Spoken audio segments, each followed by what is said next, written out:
All right, thank you. I'd like to call the meeting of Tuesday, August 19th, 2025 to order. Acting under the provisions of the Code of the Town of Barnstable, subchapter 112 through 112.7. The Historical Commission will hold a public hearing on the following applications. The following applications have been determined significant and referred to a public hearing. This meeting of the Barnstable Historical Commission is being recorded and broadcast on the Town of Barnstable's Government Access Channel.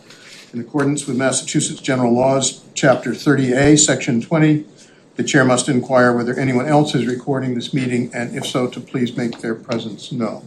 Anybody doing that? Seeing none. Thank you. We ask that during this afternoon's proceedings, cell phones be turned off and conversations other than those before the commission take place outside the meeting room if possible. When an application is called, please come to the table here and sign in on this sheet. All interested parties and abutters should also come forward at that time, and those wishing to speak regarding an application must also sign in. First order of business is to take a roll call of attendance. Nancy Shoemaker. Here. Cheryl Powell is not here, but I understand is coming. Jack Kay. Right. Barbara DiBiase. Here. John Richmond. Here. Andrew Fisher. Here. Robert Frazee. Here. Excellent. Thank you. We're going to have a busy day and a pretty long agenda, so I want to get right into this. Our first item is Arthur Birchner, 64 Maple Avenue, Hyannis, map 308, parcel 157, built 1926. Partial demolition, move the front door and windows, add a small porch with overhang. And hi, come on up and sign in and just let us know what's up. And I went by your house today. Looks like you've got what's going on. Yeah. Well, you do. Look.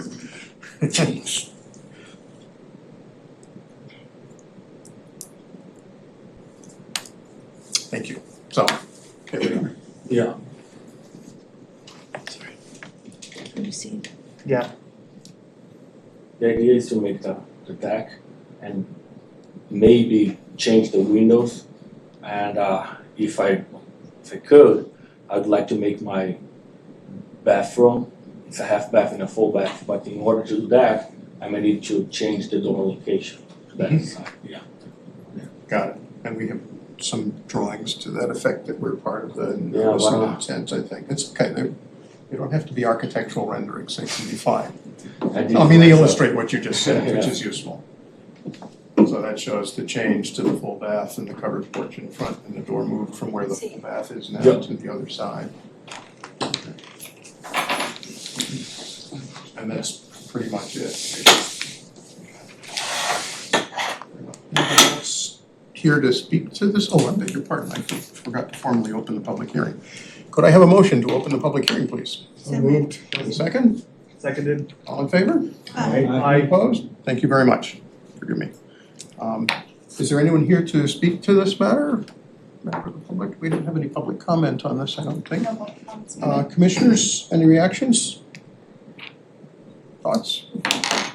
You said you were changing the windows, how are you going to change Yeah, the windows? I'm not sure if I'm doing the windows right away, because my wife's due date is on the 24th. And I'm just want to finish the deck and the porch now. And honestly, I haven't looked at the window shapes or how many windows I have. Well, you had a drawing that showed two, and Yeah, they're the- roughly the same shape and size as these. Yeah, correct. Okay, just so we have an idea what your plan is. Yeah, because when we moved the door, I made it not look like centered with 3 windows, maybe 2. Sure. But it's not really it's just aesthetic. Well, it's the facade of the building, so it's Yeah. important. I note you have a lovely new fence going up. I now understand, since your wife is due, one of the many reasons why. Yeah. And that's fine. And the biggest reason to do the deck is because of my baby, my 18 months. Mhm. He fell on the concrete, so I Oh, had to boy. get rid of those steps. Sure. To make a deck.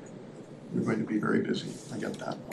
My When mom I, just found some. I know, when I looked, one of the things I noted, and I even spoke to Eric about it, is were you or were you not in adding the porch with roof, planning to take off the pedimented hood above the existing front door, and the answer is yes. Mhm. Do we have a photo of any sort of the house with that? It's in the original application. Can we just look at it? Yeah, Okay, right there there. we go. So that's what the original looked like. In truth, we're already to the point where the other pictures are. This is one of those cases where I'd rather talk about what the plan is and what's already happening and see how the commission feels about it than worrying about whether you came here in a hurry and first. It matters to us, I must say, but here we are. And it would have been strange to have tried to put a porch on there without removing the wood over the front entry. It just wouldn't have been appropriate at all. And so I wasn't surprised when I went by that I saw this. It's almost a simplification of the building in some ways. Anyone, comments, thoughts? Okay, I would be perfectly happy to move right on to voting on it if everybody's okay with that. Do we have somebody who would be willing to read the motions? Point of order. Yes, Will ma'am. you please close the public Thank hearing? you. I need people like you all the time, every day. Yes, can I please have a motion to close the public hearing? I will so move. Second? Seconded. Thank you. All in favor? Aye. Any opposed? Thank you very much. Thank you, Erica. Somebody willing to read the script? I'll read them. That would be great. Thank you very much. It's the motion for Arthur Burschner, 64 Maple Avenue in Hyannis, map 308, parcel 157, built 1926. For the partial demolition, move the front door and windows and a small porch with overhang. Motion 1, I move that after review and consideration of public testimony, the application and associated materials, the significant building, 64 Maple Avenue, Hyannis, is a preferably preserved significant building. Can we have a second on that, please? I'll second it. An aye vote will impose an 18-month delay, a nay vote will not impose an 18-month delay. Roll call vote, Nancy Shoemaker, Nay. Barbara DiBiase. Nay. John Richmond. Nay. Jack Kay. Nay. Cheryl's not here. Andrew. Nay. Robert Cheryl Frazee. Cheryl is here. Oh, I beg your pardon, Cheryl. I'm sorry. You snuck in. Cheryl I want to Powell. stand out more. No. Actually, I'm going to abstain because I wasn't here for the whole thing, but I will say I went over the materials, and it looks like a very nice project, but I can't Thank you vote. very much. I would be wrong to vote. Sorry, I probably looked right past you and didn't focus. That's all right, I'll open popcorn next time. I appreciate that. Andrew, I think I already called on you, but Nay. thank you. And Robert Frazee, nay. Next motion, please. If motion 1 fails with a nay vote, I move that in accordance with section 112-3F, the Barnstable Historical Commission determines that the partial demolition of the building located 64 Maple Avenue, Hyannis, is not detrimental to the historical, cultural, and architectural heritage or resources of the town. And a second. I'll second that. Thank you very much. An aye vote determines that the partial demolition of the single-family structure is not detrimental and no demolition delay will be imposed. Nancy Shoemaker. Nay. Barbara DiBiase. Oh, wait a minute, did I do that right? Yeah, I did. What is your vote? I voted nay and then I wanted to make sure that was right. No, if you are voting It for. depends on Sorry, what you reading mean to wrong. have I thought I occurred. was doing something wrong. These Okay. are a little tricky. Nay. Nay, thank you. Well, No? but Wait, Is that really what you meant to do? I know Yes what or you're no? thinking Wait a because I know you. yours, A says it's okay, I says it's okay, I is saying it's not detrimental. you're saying nay. After, oh, Let's say yes or no. do you still need me to vote for you? Okay, so I am voting that it's not detrimental, so an aye vote, which is Yes. what I did. Barbara? Okay, go ahead. Aye. Thank you. John Richmond. Aye. Jack Kay. Aye. Cheryl Powell. I'm going to abstain Still, for the that's same reason. fine. Andrew Fisher. Aye. Robert Frazee, aye. All set. No delay. Charge on. Enjoy your freedom for a little while. Matter of days, right? You're gonna get him in trouble, Bob. I know, I can tell. All righty. Next hearing. Michael and Kathleen Power, 57 Somerville Avenue, Centerville, map 226, parcel 042, built 1920. Partial demolition, demolish the porch and rebuild it, re-roof with red cedar shingles, windows to match existing, and reside with red cedar shingles. And I would like to open a public hearing, please. Just for the record, Jack did recuse He's himself from recused this himself, item. okay, well, he's an adjacent neighbor, so that's probably an appropriate thing. I'll make that motion if you wish to open the public hearing. Thank you, Cheryl. Second? All in favor? Aye. Any opposed? Okay, we're in public hearing.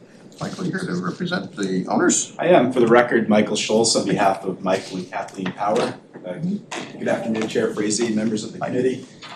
So as Chair Frazee went through, we're proposing to remove the existing screen porch and build a new one, or a new structure. That screen porch was built in approximately 2007. So this plan is a plan that's appended to the building department records. If we're able to scroll through. That was the building person, that was the plan at the time in 2007. These were just uploaded today, I just discovered them, so.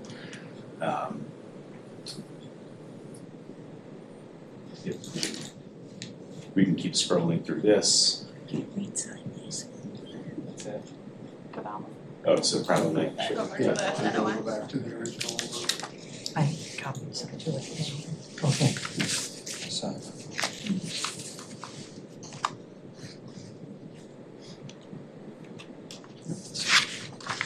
And so that's the screen porch presently.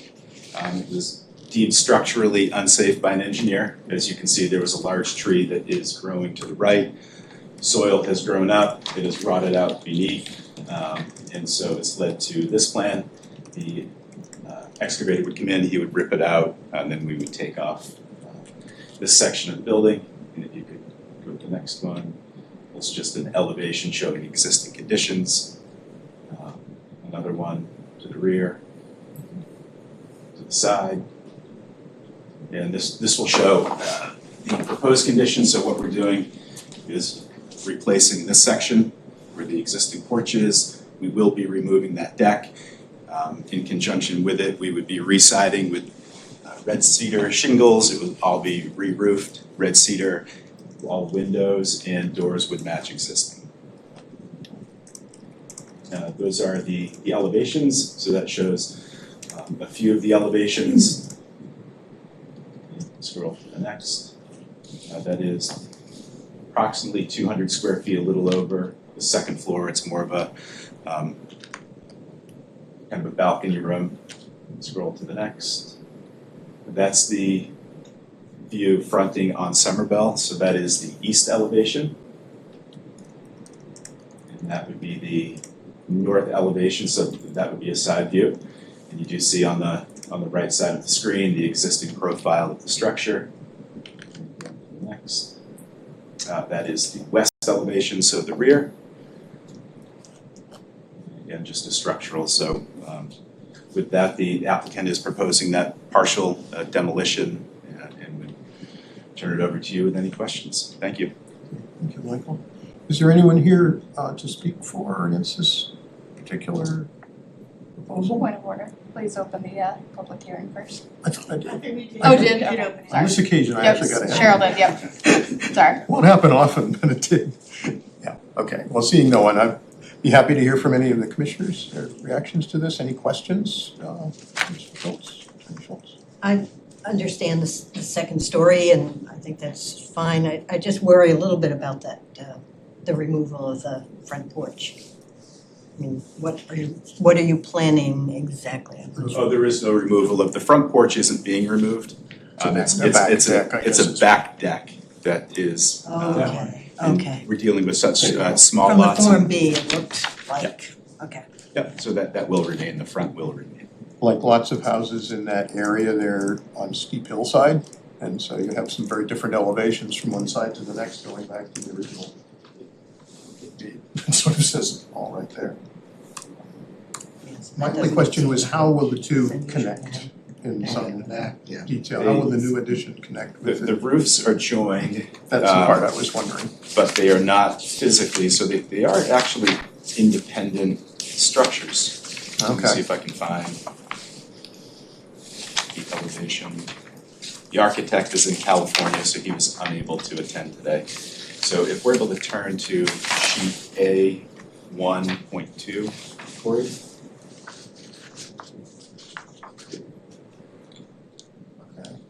Yeah, so that does show, this is the existing profile. Yeah. Of what's at the house.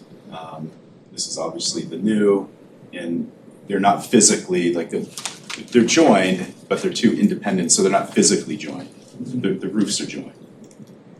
The importance of that I'm a little puzzled significance, by I'm that not sure, somehow. but Well, one of our concerns will be the integrity of the original structure, of course, the only and reason I'm that asking the maintains question. it. so It's does. probably why it was done, is to maintain Yeah. the physical integrity of that structure, so that they're not, although they're not physically joined, the roofs do connect, but there is a space in between, so they're independent, so there's a. It's like one gutter and two roofs or something? Exactly, yeah, so there's a Okay. gutter in between. All right.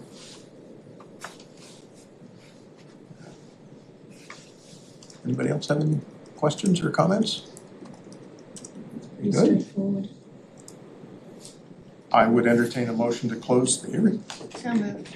Have a second? I'll second it. All in favor of closing the public hearing? Aye. Anybody opposed? Someone would be willing to read the motions for this one, that would be lovely. You wanna take turns, or Barbara, you wanna keep doing it? Whatever you you want. guys figure out.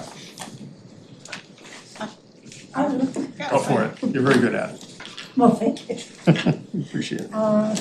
This is the motion for Michael and Kathleen Power, 57 Summer Bell Avenue, Centerville, map 226, parcel 042, built 1920, for a partial demolition. Demolish the porch and rebuild it, re-roof with red cedar shingles, windows to match existing, and reside with red cedar shingles. Motion one, excuse me. I move that after review and consideration of public testimony, the application and associated materials, the significant building at 57 Summer Bell Avenue, Centerville, is a preferably preserved significant building. And a second? I'll second that. Thank you. And Chair, if I could just ask for a clarification, if you Absolutely. wouldn't mind. Just simply with regard to the wording, I'm fine with it, but Commissioner Shoemaker mentioned demolish the porch, and it was clarified it was the back deck. This reads porch, should we clarify that? I didn't even mention it because it's actually shown as the Objection to front. this Well, I is thought clarified it was the language of porch the actual- too, Yeah. because that's what it reads here. I think that's perfect, so Okay. I Is that all right? think clarifying Thank you. to a deck, thank you. Can I suggest we make an amendment on that it's not for the porch, it's for the back deck? Good for you. Thank you, Cheryl. No problem. Would you like to resecond that? I will say. Thank you. An aye vote will impose an 18-month delay, a nay vote will not impose an 18-month delay. Nancy? Nay. Barbara DiBiase? Nay. John Richmond? Nay. Jack Kay is not here. Cheryl Powell? Nay. Andrew Fisher? Nay. Robert Frazee? Nay. Very good. Next motion. If motion one fails with a nay vote, I move that in accordance with section 112-3F, the Barnstable Historical Commission determines that the partial demolition of the building located at 57 Summer Bell Avenue, Centerville, is not detrimental to the historical, cultural, and architectural heritage or resources of the town. Very good. Second, I'll please. second that. Thank you. An aye vote determines that the partial demolition of the single-family structure is not detrimental and no demolition delay will be imposed. Nancy Shoemaker. Aye. Barbara DiBiase. Aye. John Richmond. Aye. Jack Kay is recused. Cheryl Powell. Aye. Andrew Fisher. Aye. Robert Frazee. Aye. Nice have it. Thank you very much. A pleasure. Thank you, everyone. Thank you, sir. It's a beautiful neighborhood. It really is. Yeah. Nice place. All righty. Our next application is Patrick Gordon and Patricia Nakash. Very good. Did I do okay? Yeah. Well, put a win in my column. I Not don't an usually easy luck out one. that way. 77 Third Avenue, West Hyannisport, map 246, parcel 101, built 1940. partial demolition to the side and rear of the cottage to accommodate new additions, cottage renovation. Could I have a motion to open the public hearing, please? So moved. And a second? Seconded. All in favor? Aye. Any opposed? We are in public hearing for that. Sir, welcome. Please feel free Thanks, to Mr. share with Chair. us what's going on. Will Saltstall, architect. I will. I'm here with the owners, Patricia and Patrick. CDA also is from our office. Okay, great. Thanks to the commission for hearing us. This is the cottage that we're talking about at 77 3rd Ave. The cottage was built in 1940. It's been in Patricia's family since that time.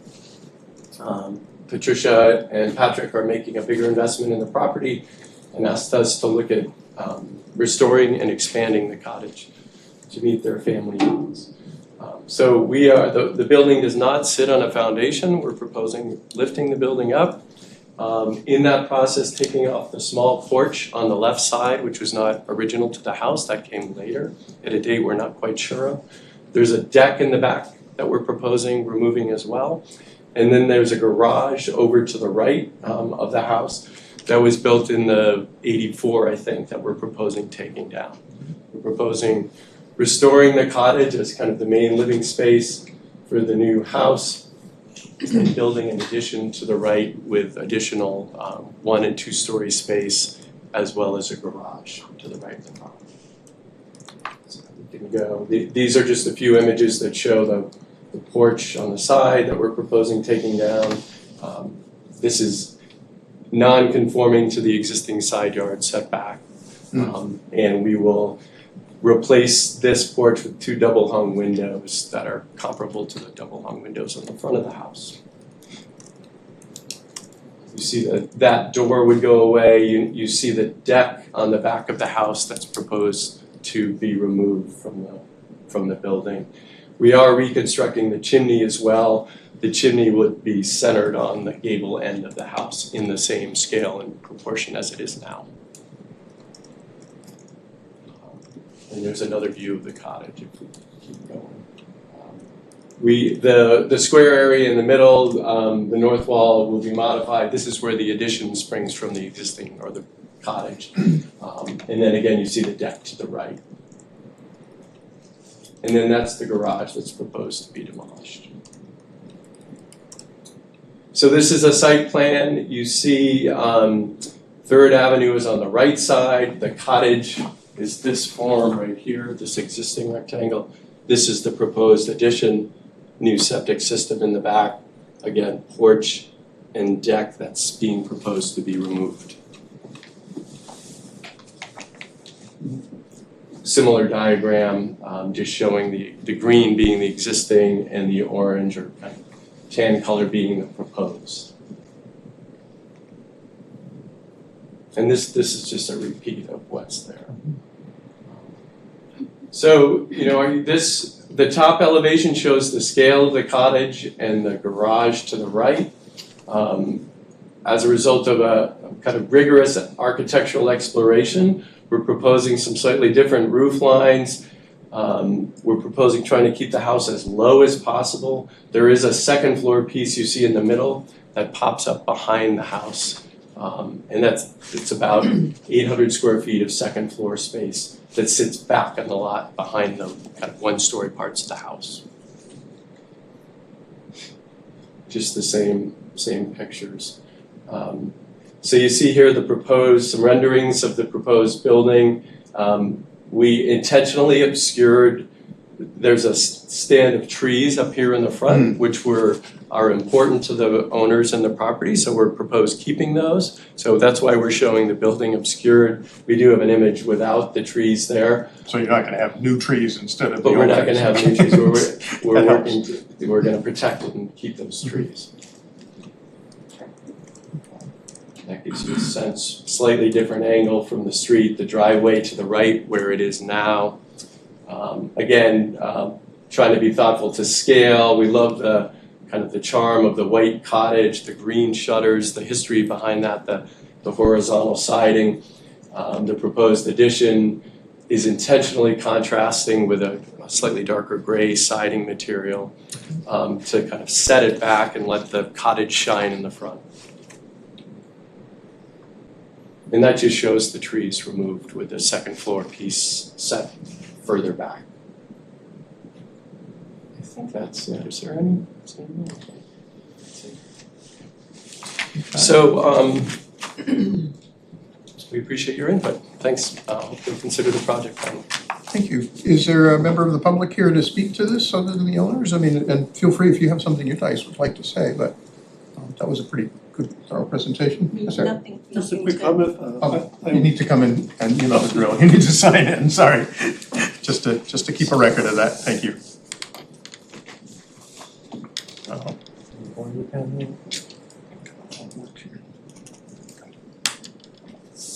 Thanks. I just want to say my wife and I walk on that street all the time, and I just want to thank you for keeping the trees. I think it's a really important part of the neighborhood, and we appreciate the consideration.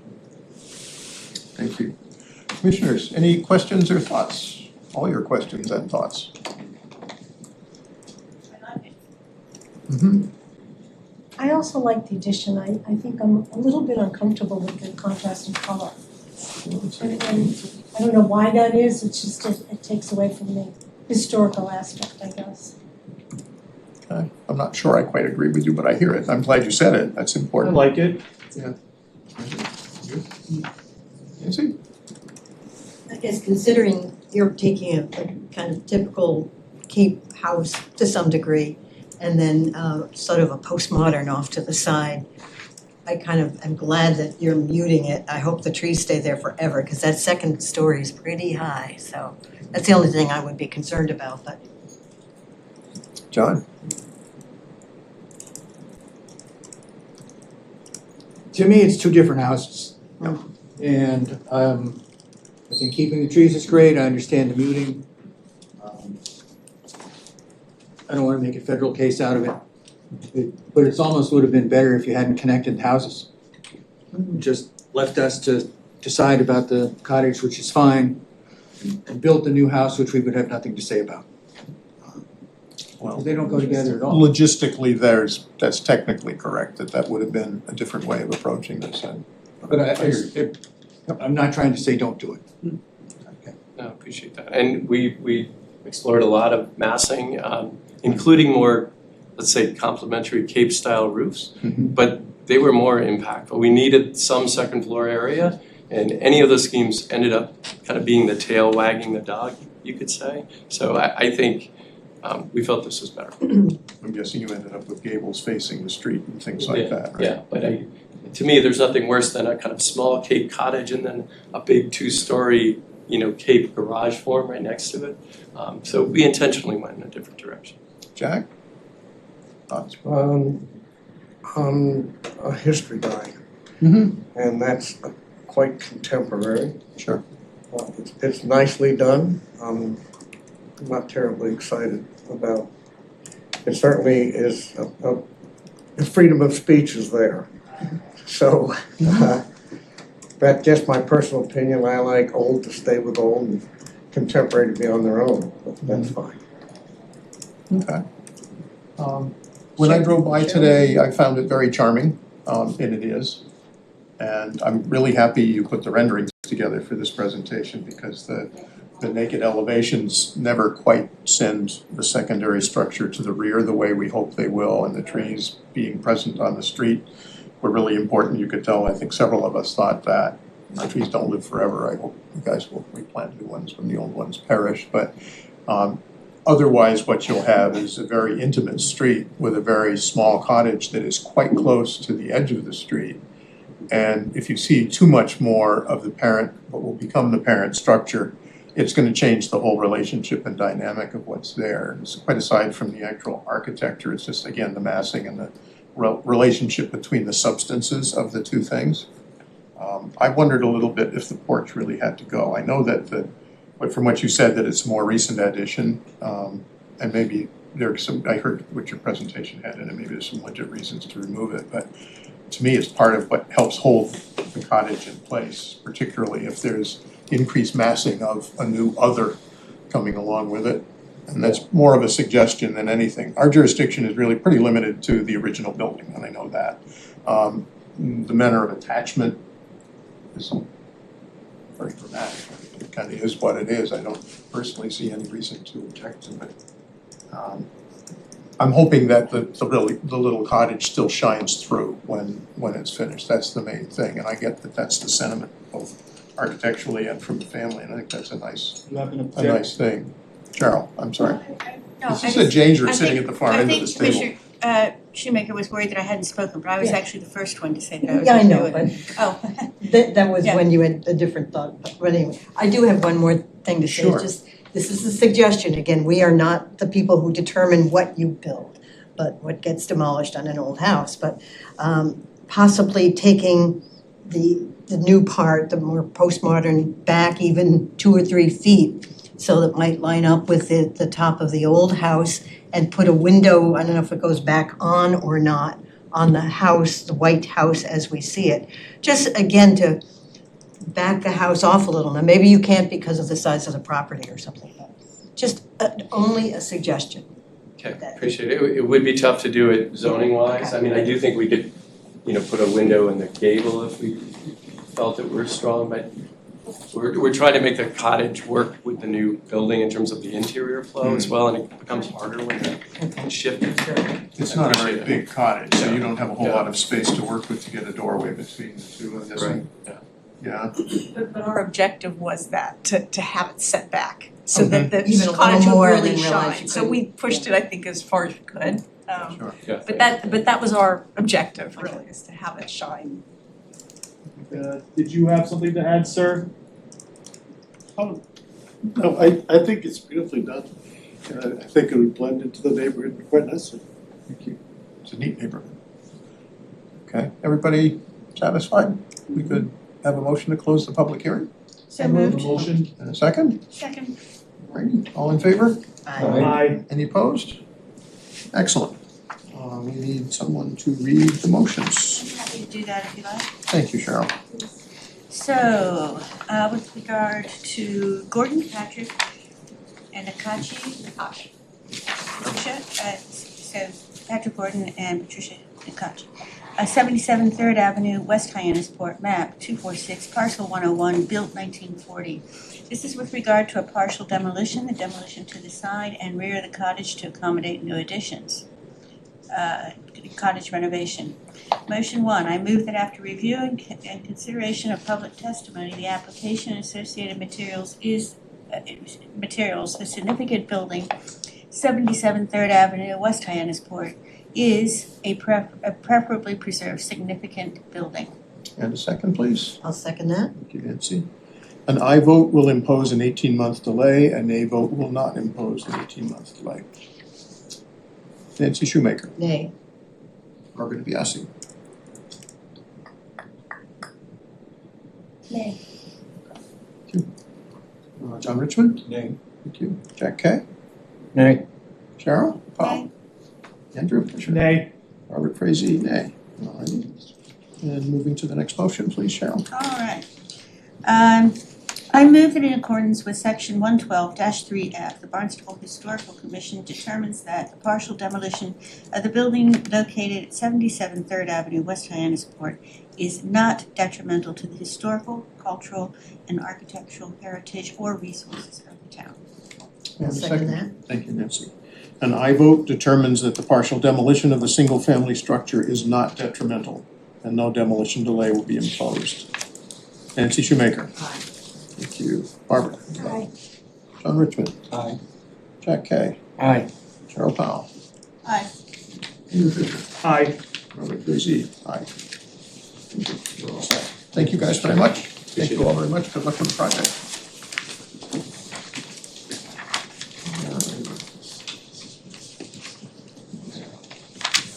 It's unorthodox, but it'll be a nice addition. I'm thinking that the meeting is moving nicely and I'm not too worried about the time we're taking. I'm hoping that we have most of the people here for the next hearing who are going to be interested in it. But I'd like to keep going if that makes sense to everybody. Yeah. It does to me. So, our next is Joseph Victor Popolo Jr., trustee, 49 Putnam Avenue, Katuitt, map 036, parcel 044/001, built 1783. partial demolition and relocation, demolish the Ls of the existing dwelling, relocate the dwelling to the parcel across the drive owned by the same owner or to 555 Main Street, Katuah.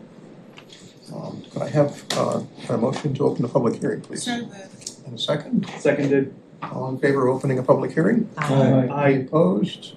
Great, you're in a public hearing. Michael, I believe you're back on, or someone else is representing? Actually, I think, However you want to do this. yeah, I think Tim and I are both, I'm Okay. Jennifer Barnstable, I'm Sure, hi. working for Joe Popola for, and then Tim Luff, who is speaking for the owner Okay, great. of the other property involved on 555 Main Street. Thank you very much. Welcome. Welcome. May I sit at the seat? Is that okay? Sure. Okay. Yeah. Thank you. Just behave, that's all. And make sure you guys sign in, please. Did that the last time.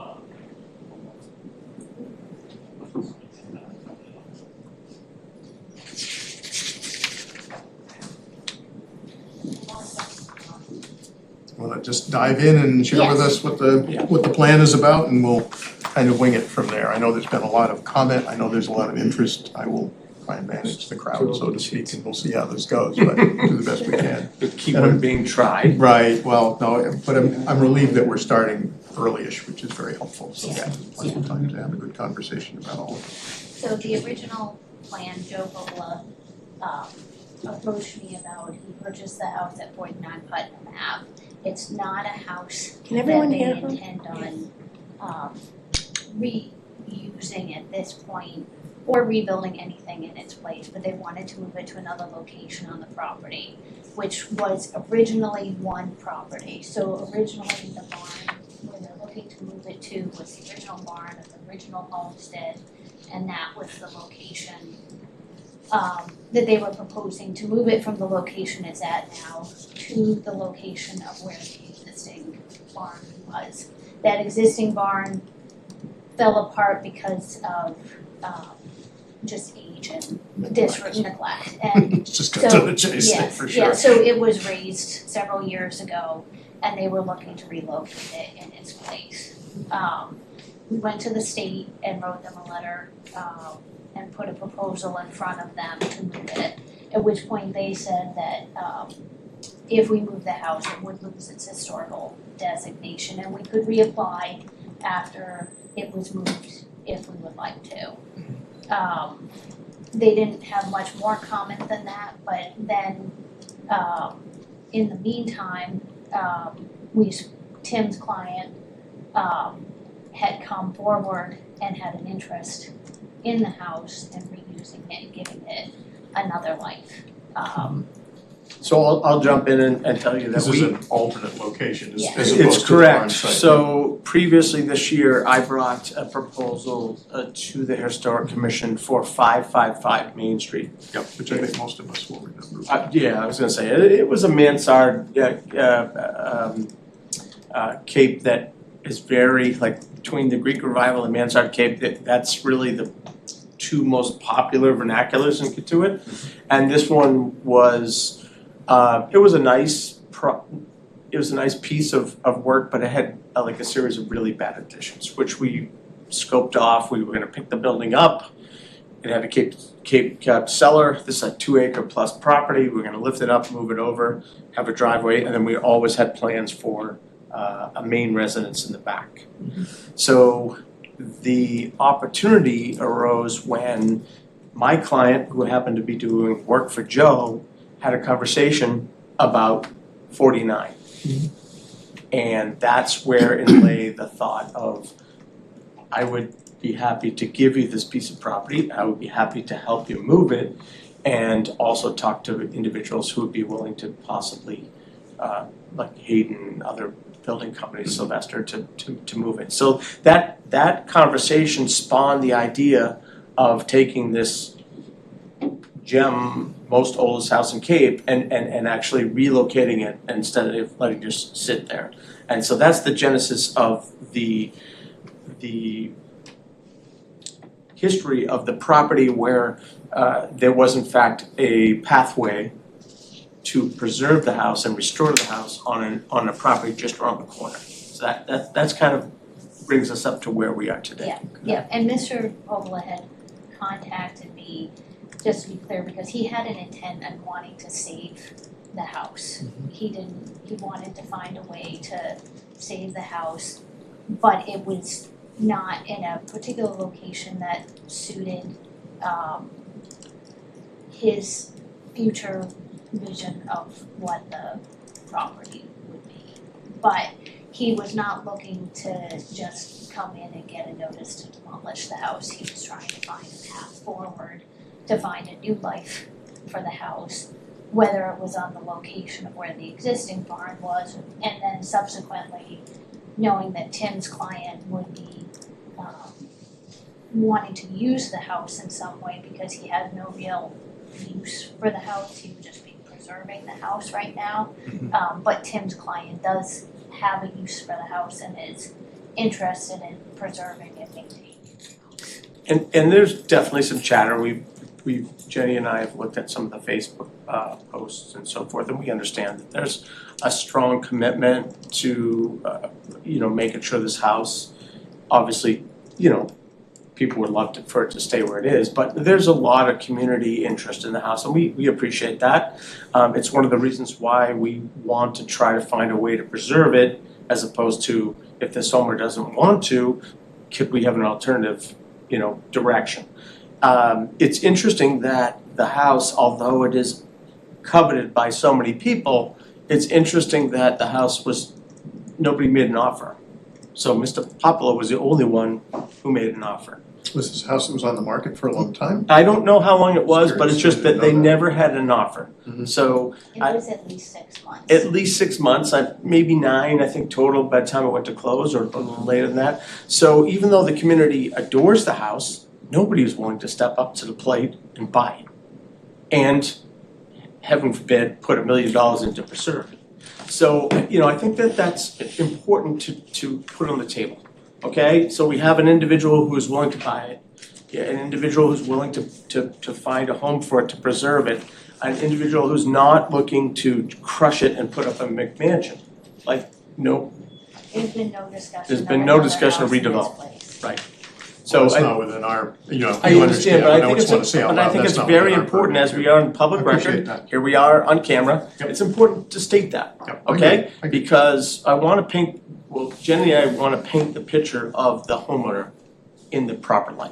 Sure. He So- had also talked to Bob Hayden, and then Tim's client talked to Bob Hayden, so we've talked to Bob Hayden And also twice. Sylvester, And Sylvester. too, too. that I've done a lot of projects with in No, terms they're of. both reputable movers. Yeah. I don't think that will ever, probably won't ever be a question in this Right. venue. No, I think but the just real- so you know, we've gone down Sure. the path of looking to see, is this even possible? So it's not just a suggestion of moving it, but we've also looked into, is it possible to move it? Will the house withstand the move? And to be honest with you, one day we get yes, one day we get no. So it's not like a slam dunk, but I do think that with certainty we can get it moved.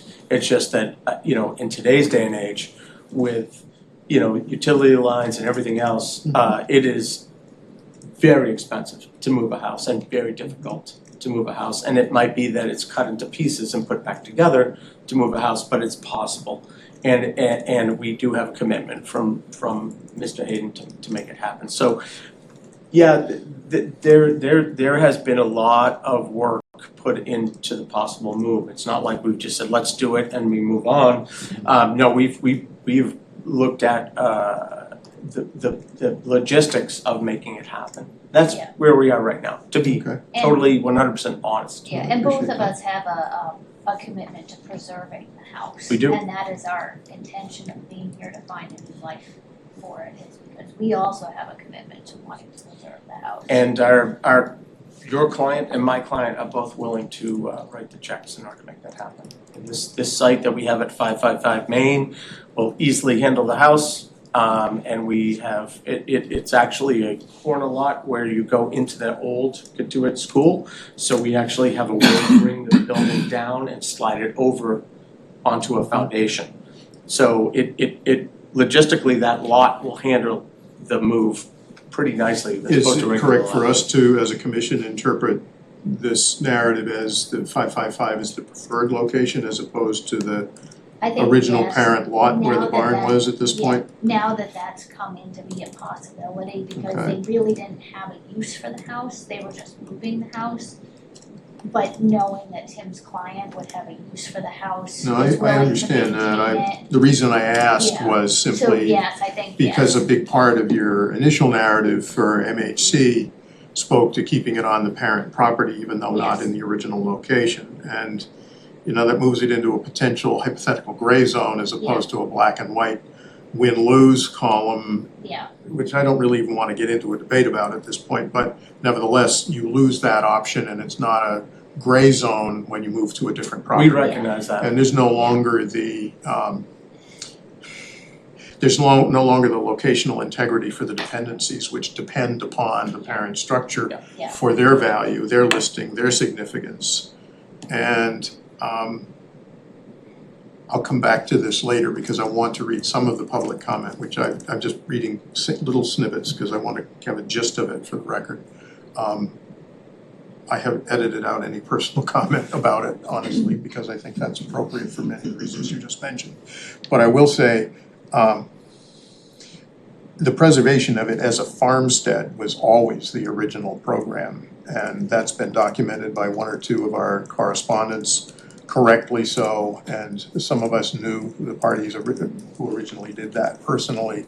And so we are apt to cling rather tenaciously to the concept that originally justified the listing of all of those buildings, the dependencies and the parent structure, and at that time the barn, on the National Register. And it's unusual, you probably know this, but in the Cape and Islands to have an individually listed property as well as becoming in and of itself a multiple resource area doesn't happen very often. So it was pretty special and a huge amount of effort went into bringing that possibility about. And I don't want anybody to overlook that in the context of the public debate that may develop.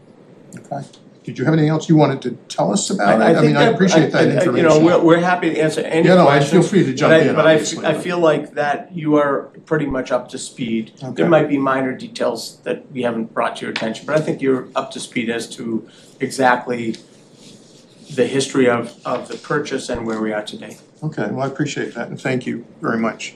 As I was going through the public comment, which is considerable in writing, I avoid social media, just to say, I just don't go there much. Maybe I should, maybe I'm silly, but I'm aware of its existence.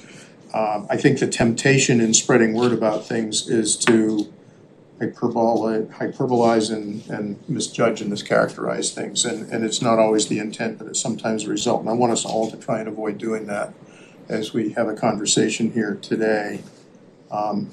That said, I don't believe I've ever experienced, and this is my second time on this commission over the decades, I don't believe I've ever experienced a time when so many letters came in for one property, and not one in support of the application, but all of them opposed to it, some more adamantly than others, to put it politely. And you know, it's a public record, any of you can read it, and I would encourage anyone who's interested to read the correspondence, because I said I'm just gonna pull a few quotes out of a few of them to help give a color for what I think our concerns as a commission and our conversation needs to be here today. Erica confirmed for me that there are a total of 37 letters, 0 in support and 37 in opposition. Many of them, if not all of them, introduced their conversation with a topic of, or really the whole topic was about the extraordinary historical significance of the property. Irreplaceable important landmark, one of the most important historic landmarks in our village. Ebenezer Crocker's father, also named Ebenezer Crocker, started the first settlement in Katuitt. The influence of their building and development in the 1700s cannot be overstated in Katuitt's history. We believe altering its location does an injustice to its history. This house is the most significant historic home in Katuitt and perhaps all of Barnstable. Just to give a flavor for that, there were many, many more comments of that kind. I don't want to take too much time doing that, but I think it's important that this be part of the record. The setting and the context and the location, which I say one of the leading concerns here, kept coming up a lot. And I'm just going to say it would be a tragedy to alter the position of this historic home. The location would destroy its historic setting and diminish the character of the entire village. These buildings and land must remain historically intact as an entity. To remove or relocate this house is to strip Katuitt of an irreplaceable piece of its narrative. Its significance is not just in the timbers or foundation, but in its connection to place, the land, the harbor, which I think is very important personally, and the generations of people who lived, worked, and built the community here. Another says moving a National Register property for reasons of convenience or any other personal preference rather than true preservation or safety, they feel is unacceptable. I think that may mischaracterize what's happening, but it's a person's opinion and it's only fair for them to express that. A highly visible testament to its maritime history. This exceptionally historic dwelling should forever remain in its existing location, and it goes on. Demolition of the L's, which we didn't discuss, but to move a building, clearly the appendages upon it are going to be very difficult to move as well, maybe impossible. They certainly couldn't be moved intact with it. But I get that, but that's not really the objection here. The objection is to discard them. The objectors feel is awful, and they say an appalling idea which necessitates demolition of the two historical L's, one of which was the first post office in Katuitt Port. We wish to emphasize that the existing L's on the original main building, as well as the front porch and the unusual glass nook, are just as valuable historically to the house as the main structure. I'm not putting value judgments on these, these are public comment. Visibility, and there's a general thing here, and that was brought up by the application about whether it's legitimately visible for public enjoyment as it is now. And a number of people responded to that idea in a number of different ways. I'm saying, well, one argument the proponent made is that the house can't be seen from the road and that it would be better viewed from a spot further to north at the low point in a field. The proponent just installed a row of fully grown evergreens along the edge of Old Post Road which block the view of the house. Leaving that as it is. I disagree that the move would make the building a more prominent landmark, another one wrote. Connection to and visibility from the harbor, I think, is one of the leading features of this, and it's often overlooked excuse me, in all towns where a historical commission has to consider the public value and significance of a building. We're a maritime community here, and our sub-villages are maritime communities, and the presence of an important landmark building to the maritime scene is, to me, just as important, sometimes more important than even its feature as a farmstead, although that was the other main anchoring point for it when it was first listed. One writes, I have served as president of the association, the Katuitt Mosquito Yacht Club. The house at 49 Putnam Avenue has been an iconic landmark in this community for generations. And I just parenthetically wrote, well, Katuitt Mosquito Yacht Club is a shorefront of water. Moving it off-site will destroy its historic significance, particularly its connection to Katuitt Harbor and the shorefront there. Another writer, the house is a prominent landmark in its present location, as well as easily viewed from two streets. It is seen from almost all aspects of Katuitt Bay and from Dead Neck and Sampson's Island.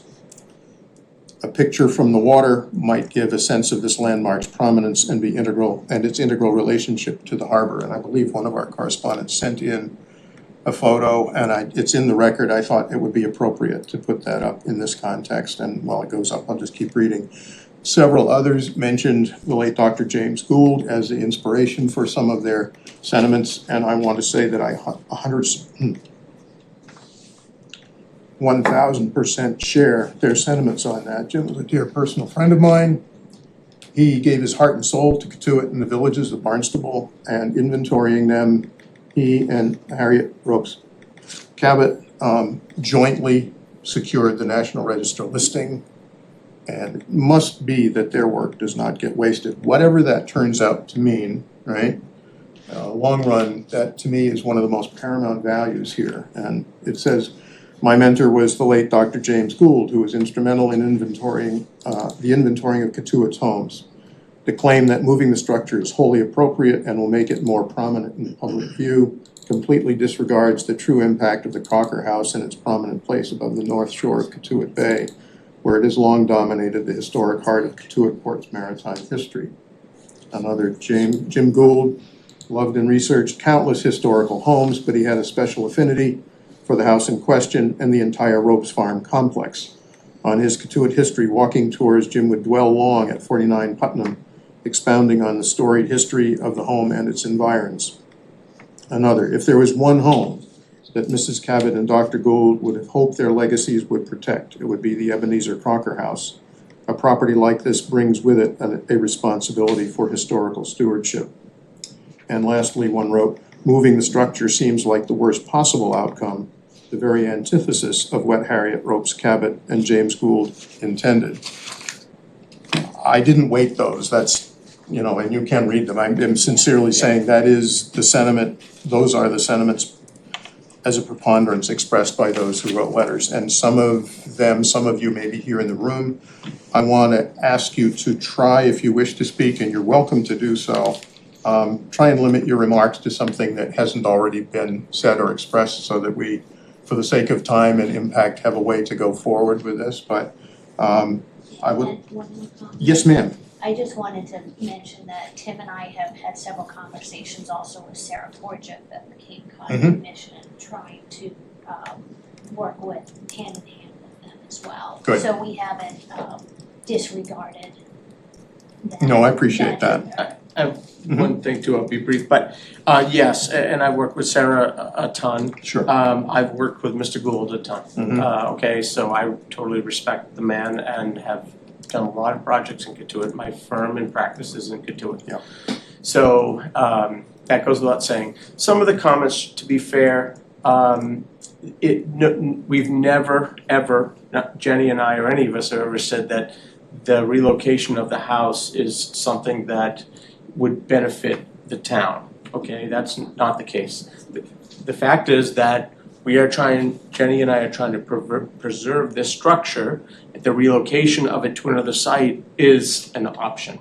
Okay, our client makes the decision whether or not to do nothing, sell the property, relocate. You know, if we can go to the commission, allow it. So Jenny and I are committed to preserve the building. I just want that on the record. Okay, Yeah. and we have an applicant. We have a site.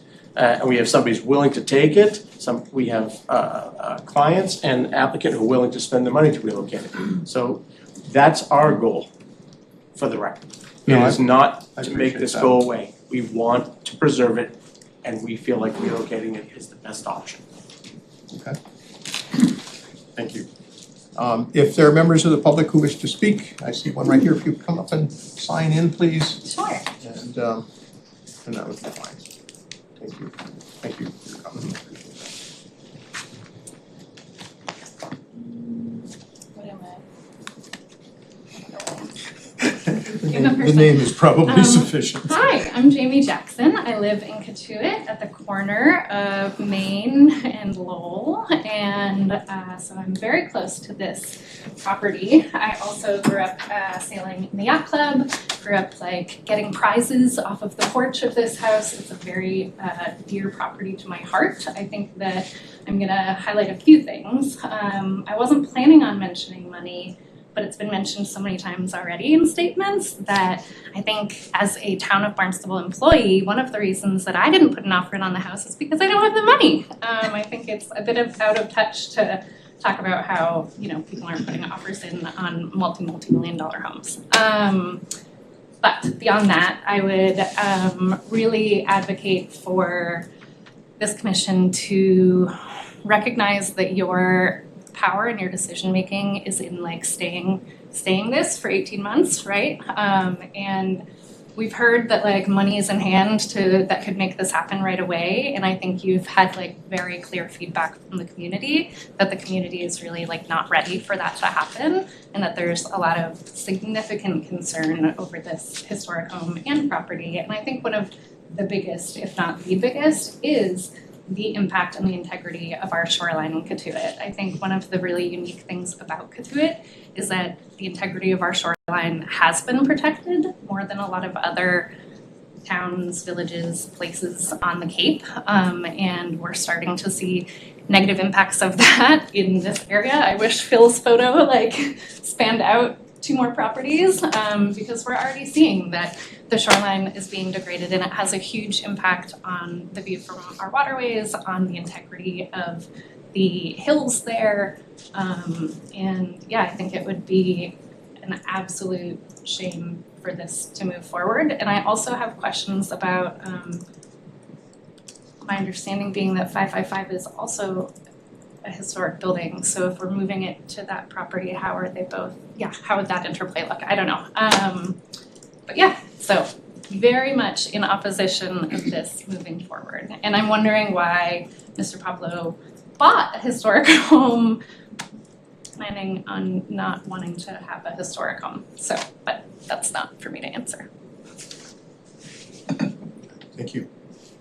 Anyone else? I'm sure there will be a few. Please come on up and sign in. And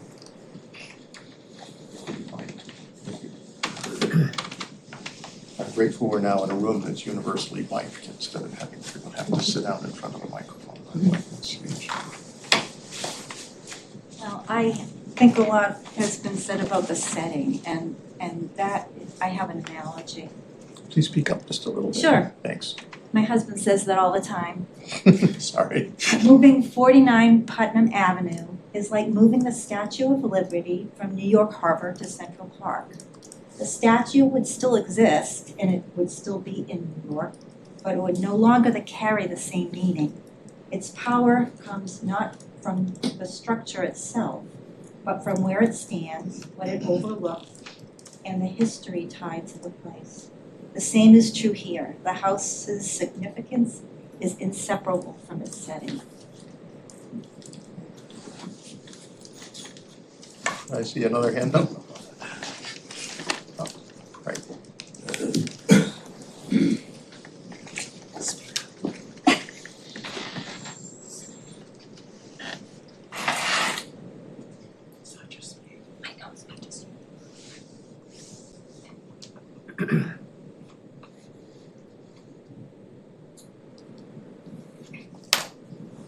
So, thank you. I'm Tom Klein. I've lived in Katuitt I've been here for about 60 years. I'm a full-time resident now. And I'll be very brief because I think my comments reiterate a lot of what the previous speaker said, which is that with this particular property, its significance is so intimately tied to its location. And it, of course, couldn't be more prominent in the village. It's not just the house, it's not just the structure, it's the structure and its location with its iconic position, visibility. And I thought the analogy to moving the Statue of Liberty, I was thinking it would be like taking Knobsco Light and moving it to downtown Falmouth where it would be better able to be preserved. This is a thing that is so important in its current location. And I think the only time that the preservation of the house has been in question has been with this proposal. Thank you, Matt. Thank you. Anybody else wishing to actually speak tonight? Okay.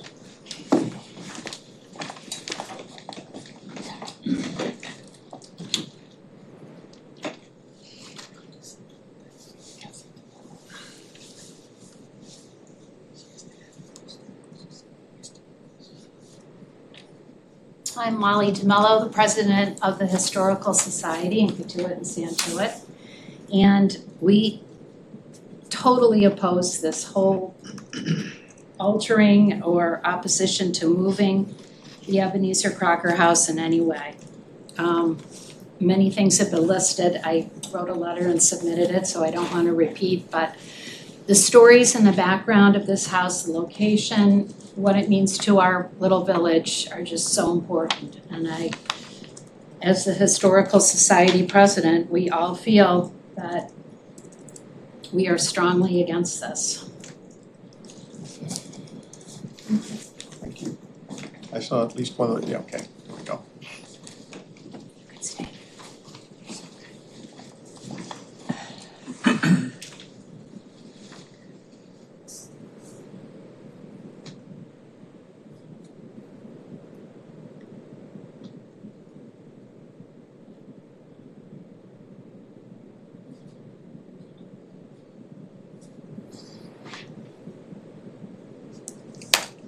My name is Peter Burgess.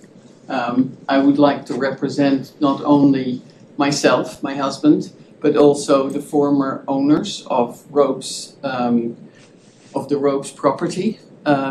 Sally Hinkle Ropes, or Sally Ropes Hinkle, is a very close friend of ours, and we lived in the property for 15 years in the farmhouse where Jonas is living right now. I would love to tell you a lot about the house, not just the house itself, but the history that goes with it. And as a person who started coming in this country as a holiday person, the house itself was, as you probably know, one of the first houses built by a person who became the first resident, a summer resident of Katuitt. It's not just the space, the place where it's placed, but it's also its history that goes with it. And if parts of the house would be taken down, it would take away the history of the house, the L's, even the nose, the front part of the area that was built later on. I obviously, Mrs. Hinkle, Ropes Hinkle, is totally opposed with this idea, and I would like to represent her as well as my husband Tom Burgess, who is basically part of the history of town as well. So thank you for coming, all of you. It's very kind of you. Thank you. Thank you very much. Anyone else? Yes, sir.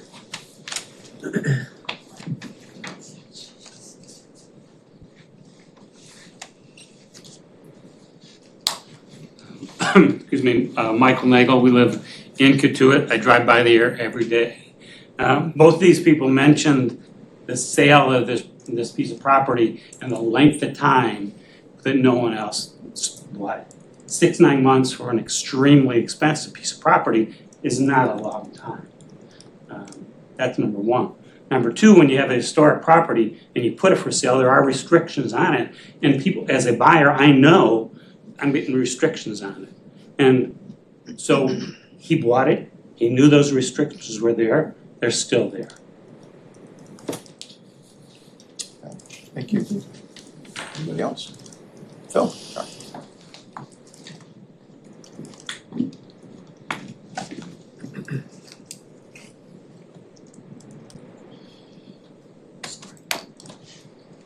Well, I mostly said my piece in the letter, but thinking about Sally and the Ropes family, I'd like to expand that back to their roles from whom they descended. And those families have done an awful lot for the village and the town. Elizabeth Lowell gave 8 acres of land to build the high school in Katuitt. That's where the Cavaliers play now. Later then, the Ropes family essentially donated the Ropes field, put an easement, conservation easement across the street to preserve the Ropes farm as it was. And I don't think ever thought that there was any danger that anything would happen to this house as being listed property in the National Register. So I think the town and the village certainly owe the family a big debt of gratitude. And I hope that the commissioners will take that into account as well in evaluating this proposal. Thank you. Can I ask the gentleman's name, please? Oh, Philip Odense. Philip Odense, O-D-E-N-C-E. Thank you.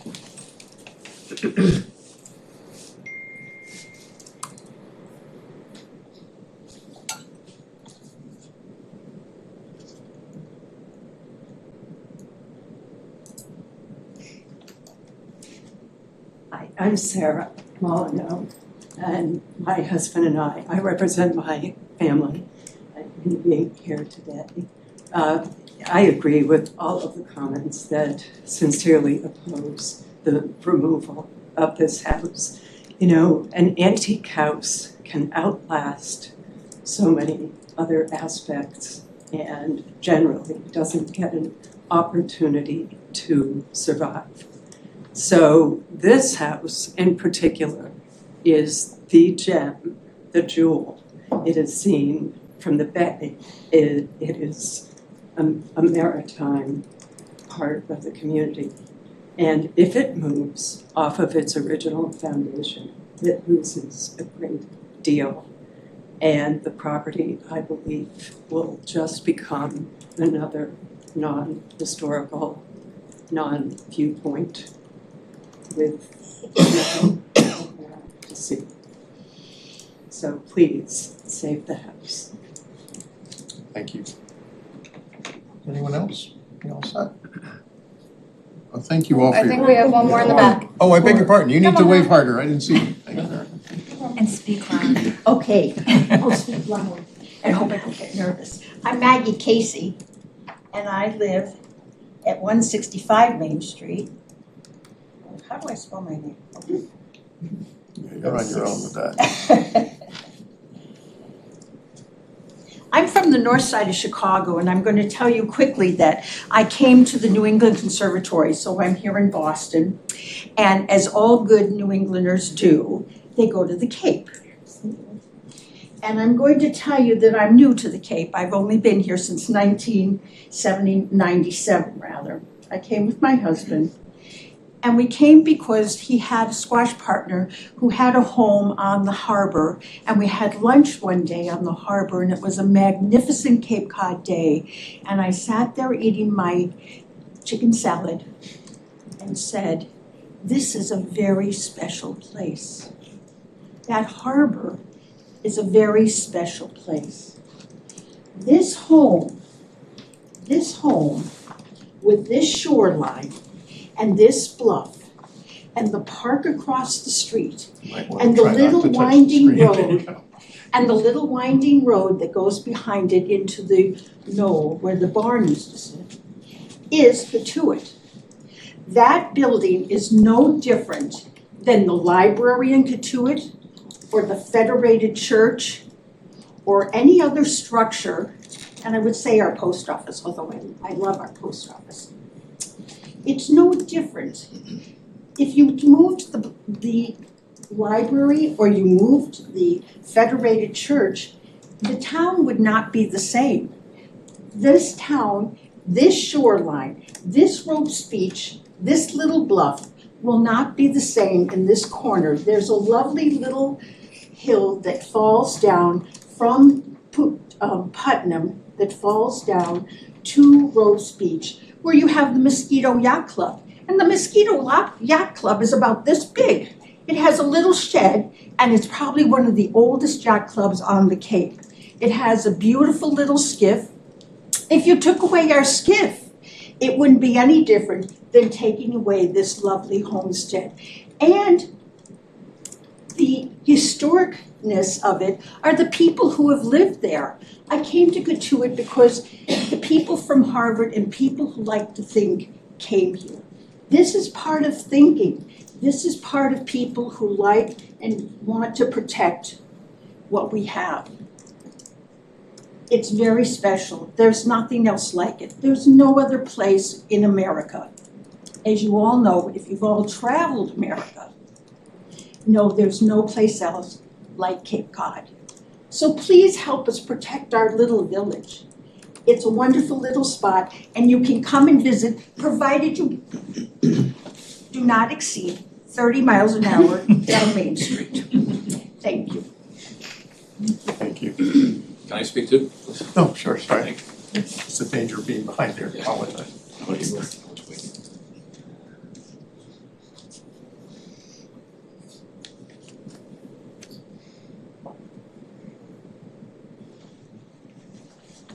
So my name's Dale Edmonds, and some of kind of Washer Shores. We all have been in Katuitt since 1996.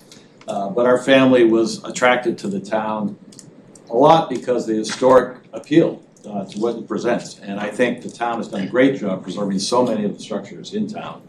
But as many have said, I think this property is just iconic, and it is really the heart and soul of Katuitt. I see no reason that it would want to be removed. If I understood the comments earlier, it would lose its registration, its national registration. It would know what I'm lose its saying? listing. I think that would be a crime. So I hope that this project does not move forward. Did I miss anyone else? No, we're good? Okay, well, thank you all for bearing with us as we go through this process. We as a historical commission have really two tools in our toolbox when it comes to our purview for historic structures which are proposed for a partial or full demolition or for a move, particularly if it's one that's not in a National Register district, not in a local historic district, and is listed on the National Register individually, which this one is. And so one of those tools is, as we have voted earlier today, whether or not to impose a demolition delay, which in Barnstable is an 18-month delay. And the other is, in the case of a National Register building, to request a referral to the Cape Cod Commission. And the Cape Cod Commission would then work in conjunction with the owners, the architects, the Massachusetts Historical Commission, and see what can be figured out. It's clear that the building, if moved, will lose its National Register designation. I personally think it will be very problematic to recover that on a different site, particularly if the dependencies are no longer dependent upon it or proximate to it or in the same geometric relationship with it, or if the appurtenances attached to it are no longer associated with it. I think the change is too traumatic and dramatic for that to be the case. So there's a lot at risk here for the building, for the collection of buildings, for the site, and for the village. And, you know, this is I'm almost going to call it a precedent-setting situation for a National Register listed building here in our communities, because it puts to the test what all of the entities that have any involvement in preservation of such structures can and will be able to do to help preserve what's here. And I would say, you know, all of this occurs in the United States of America, where private property is a big deal. And, you know, we fought wars over that. It's important to remember that private property owners have a certain bundle of rights and discretion to do what they see fit with their property up to a point, and with some limits when the public good is challenged. And that's why the Historic Preservation Act was passed in 1966. It's why many other things have occurred since that allow us to even have meetings like this and have conversations like this.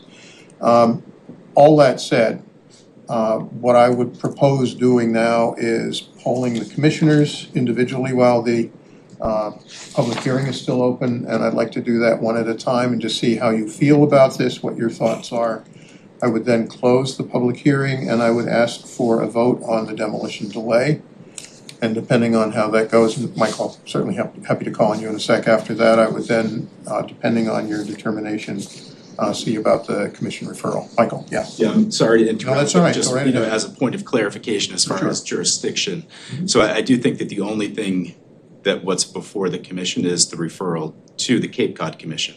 I don't think there is the power to impose a demo delay. Yeah, I think there is. I So think typically we have to impose that before we do a But referral. I think I would just go back to the regulations, if you look at them in section D, that if it's not listed if it's not listed on the National Register, if it's not in a district, and if it qualifies if it's 75 years or older, then you can impose the demo delay, but it automatically goes to, it's a mandatory, it's not It's a mandatory referral, yes, I Correct. agree with that anyway. My understanding was that the demolition delay was a requirement prior to the referral. Am I mistaken in that? Anybody? Corey? Yep. I am mistaken in that. No, you're not mistaken. Are you sure? That's a Okay. requirement, yeah. So we appear to have a disagreement, but Okay. I And think we it can may agree to be a disagree. moot issue Yeah. in terms of practicality, and I want to put a small layer, if I can, of common sense on our maybe debate here, and that's saying that it's going to go into the hands of the Cape Cod Commission, Correct. NMHC anyway. When or if it would come back to us, I don't know. If there were a demolition delay imposed, that is suspended immediately upon the referral being accepted, or excuse me, being transmitted, I believe, to the commission. They have to then accept it and run through the process, and it may or may not come back to us at some future point. My guess is that people at a higher pay grade and with better pedigree charts than mine are gonna figure that out, but I think those are still the steps that we need to take. Okay, no, Okay, just but I don't noting think, it for the I don't think record, it will so. do it, no, I appreciate it. I don't think it will harm your client's opportunities or rights to have that occur at this stage anyway, because I don't believe you could proceed with a demolition or alterations or a move while it was pending in a referral status as well. Yep. Fair enough? Yep, fair enough, just Great. noting it. No, I appreciate it, thank you. Barbara, what do you think? I have a question. Sure. Is it, I'm looking at this motion, and it seems to be two parts: demolish the Ls on the existing dwelling, and then relocate the dwelling. So, can these motions be split? Or are they joined together? Well, we can ask the proponents, but my own personal reaction is, I think, as was covered earlier, in order to move the building, the Ls theoretically will need to be removed. Just for physical limitations of requirements for moving a building. It's the the additions usually need to be removed. Often that's necessary, even just lifting a building to put a new basement under it. So, but I leave that to you to, respond in any other way. Yeah, even if the client was happy to put them back on in a different location, even the roof will have to be altered to get it under the power line. So yes, there are going to need to be some changes made. Some severs, surgery to the building to get it back and put it back together, yes. Yeah, okay. Does that help? It does. Okay. Yeah. Any other thoughts about what we've been discussing here? I'm torn. Okay. I want to say, I don't believe it's up to us literally as a historical commission whether this building survives or perishes. I think it's important to know that goes, at least for now, into other hands. I think it's very important that the testimony that was given here in person by the proponents, the comments that were made are part of the public record, which be considered by the Cape Cod Commission and by MHC, and which is one reason I was happy to pull little segments out of the comments, because I know all of the comments are in the record, whatever they may contain. So I think there's tremendous value to this process, but I believe that what we choose to do is unlikely to be the key stroke for the building one way or the other. And if you disagree, that's fine with me, it's my I do own wanna opinion. make the point that everybody involved wants the property to survive. Sure, So no, I appreciate that. So it's not, that part, I think we're all agree. It's a challenge, to be sure. I would be unhappy if it lost its National Register designation. Andrew, what do you think? Kind of putting you on the spot for one of the newer members of the commission, but I'm really interested to know what you think. It's clear that this building does mean a lot to people, but do we have the authority to just allow this building to be moved?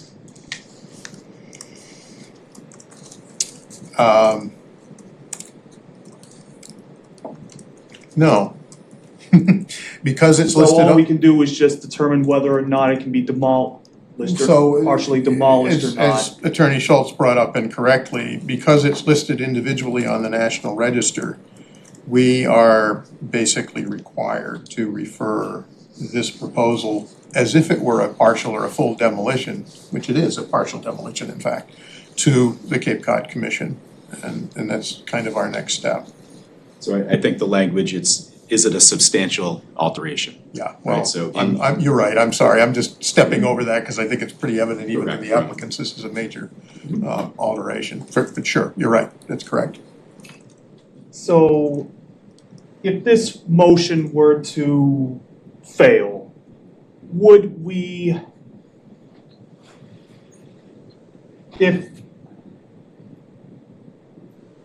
forgive me, I'm not.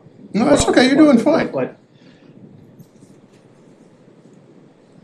So what, So if this motion were to fail, it would go directly to the commission regardless or not. we have to vote on that also, but yes. Even if this motion failed, we still have the mandatory referral to the Cape Cod Commission ahead. So it would be referred, but our input would just determine whether or not parts of it can be demolished. I think even that is part of the Cape Cod Commission's determination ultimately. So then what are we? We're kind of the stage set for the next act, is just to give you a quick analogy for this. I know, I'm not trying to shortchange the process by saying that, but there's some truth to that.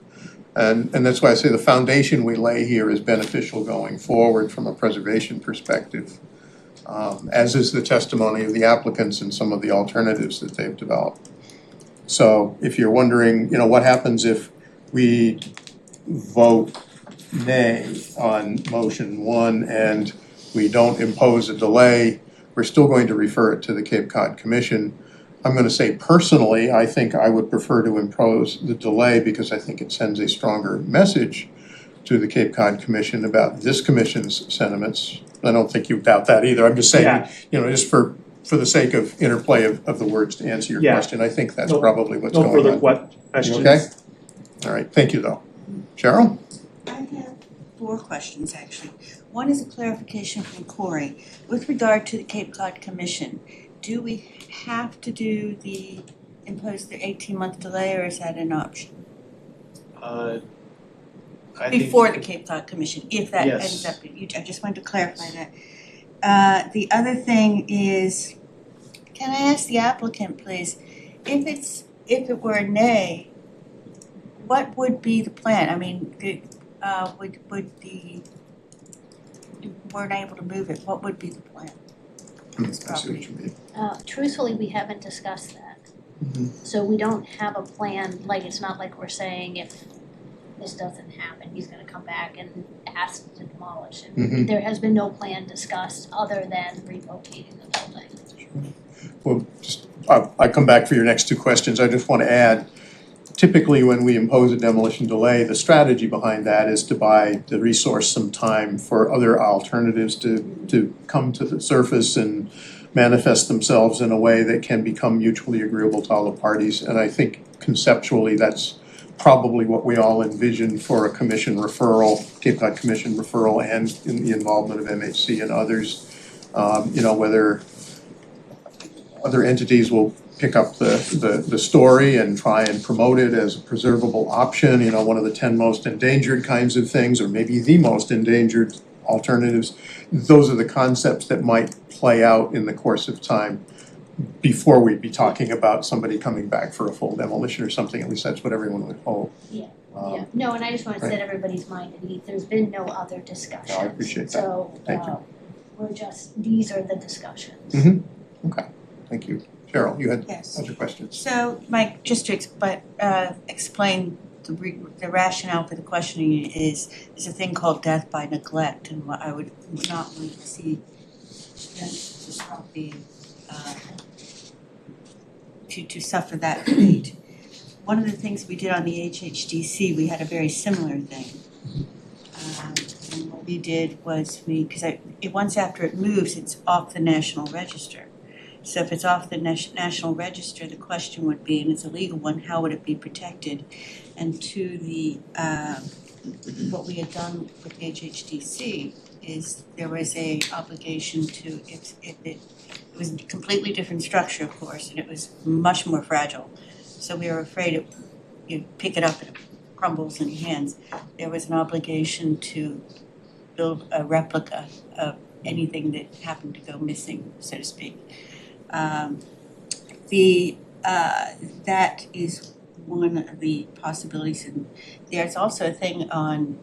It looks like, since Corey's sure of that, I was going to say for legally to check on that to have it continued. But if you're positive of that, I'm fine with that because you know what you're doing.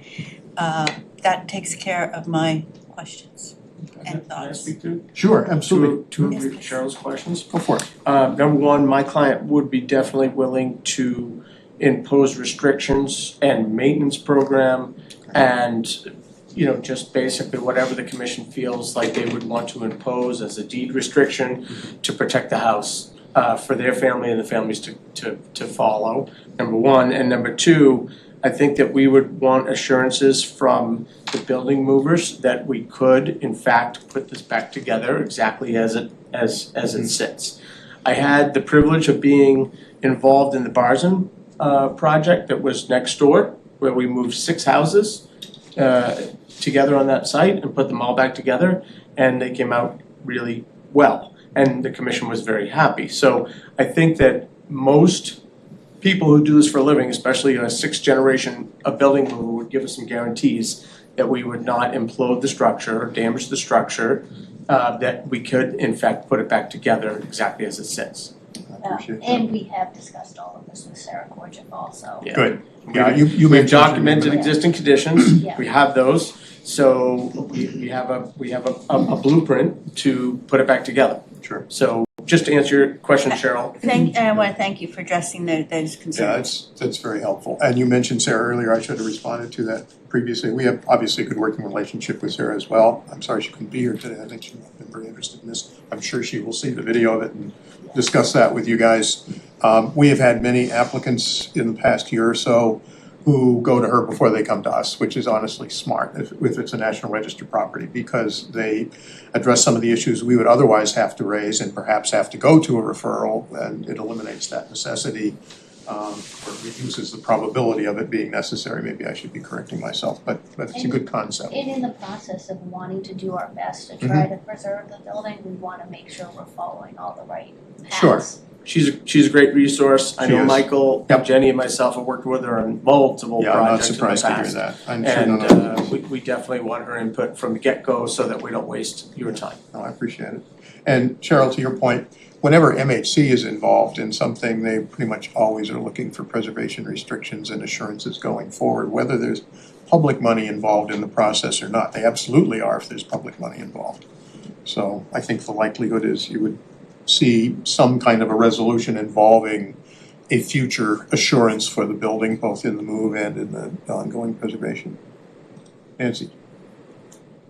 I guess my initial reaction was something that we voted on back in the late 1990s, of a house being moved instead of being demolished.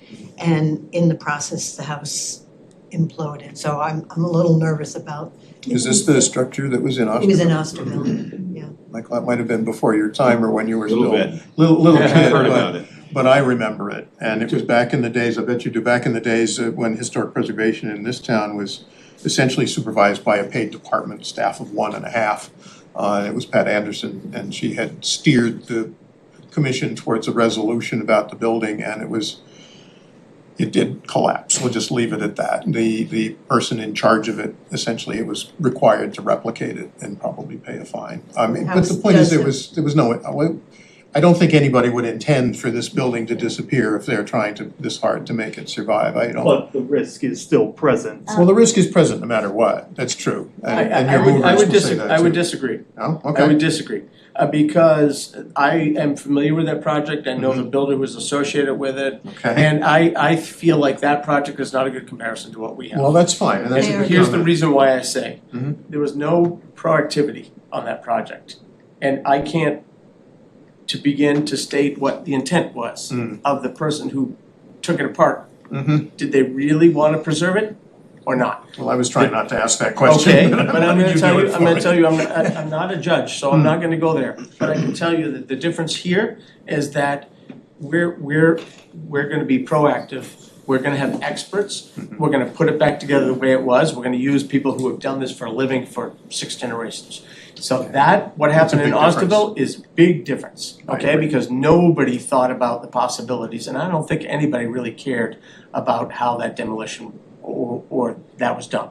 Again, not my words, no judge. As I But tell my here- children, you here have the to care differences- enough to avoid an accident in But order here to the have it really difference is that prevented. we have people who know how to do this. Yep. Okay? And when I mentioned that project just 2 lots away, the Barnstable project, where we moved 6 houses, those guys moved the houses with wine glasses on their shelves. And they moved it 200 feet and dropped it back down on a foundation and didn't take glasses off the shelf. These people know what they're doing. I'm guessing the word drop is sort of figurative in that Or context. shift or break or anything. So they No, know I what they're appreciate doing, that. and so all, Nancy, all preventive and professional measures will be taken to make sure that that does not happen, like not even close. And there has been some remedial, like, stabilizing of the property done over the years too, which the framing down on the lower level it's all been, it hasn't just been left Several there. correspondents Yeah. referred to prior restoration Yes, efforts in yeah, the 2000 range, I think, Yeah. and Yeah. that they were substantial, which Yeah, would and help. so that was part of what Bob Hayden looked at when he came to look and see if the house could be moved, was what the structure itself looked like the framing of the structure, the quality of the work that was done, and what, if anything, would concern him. Okay. Nancy, did you have other They were thoughts? very different. Other thoughts or questions? I mean, that was a good thing to raise. The buildings but- themselves were very different.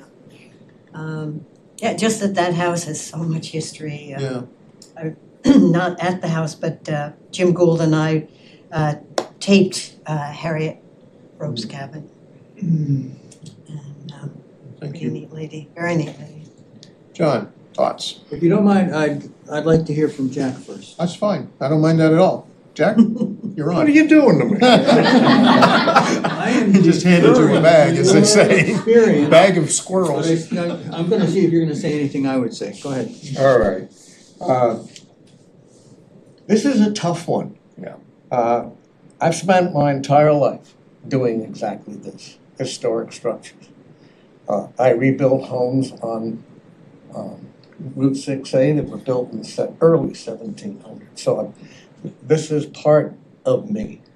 And I've never had, I'm on 2 commissions with HHTC, with Cheryl, and I don't think between the 2 of us we've ever had such an overwhelming support from a community as what's being represented here.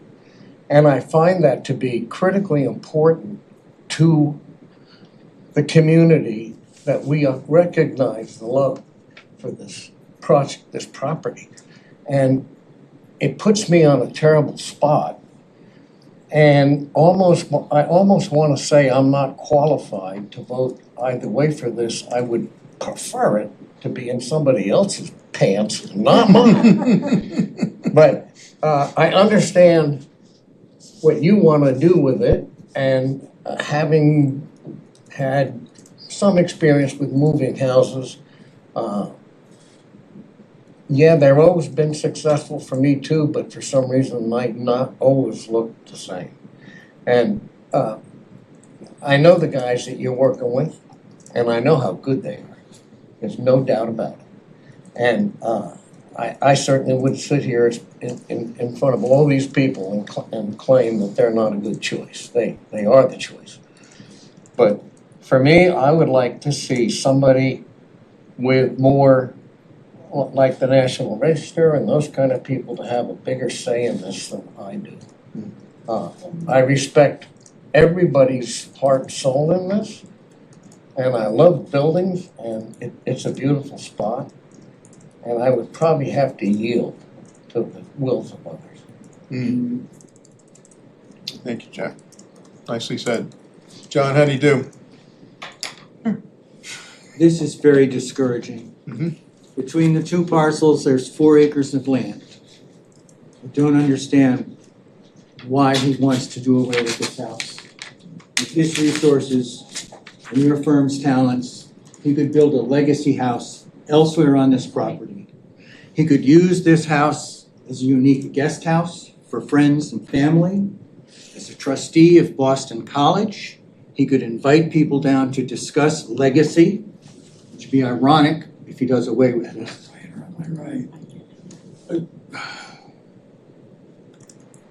I don't understand. That's blunt, pure and simple, I don't understand. That's all.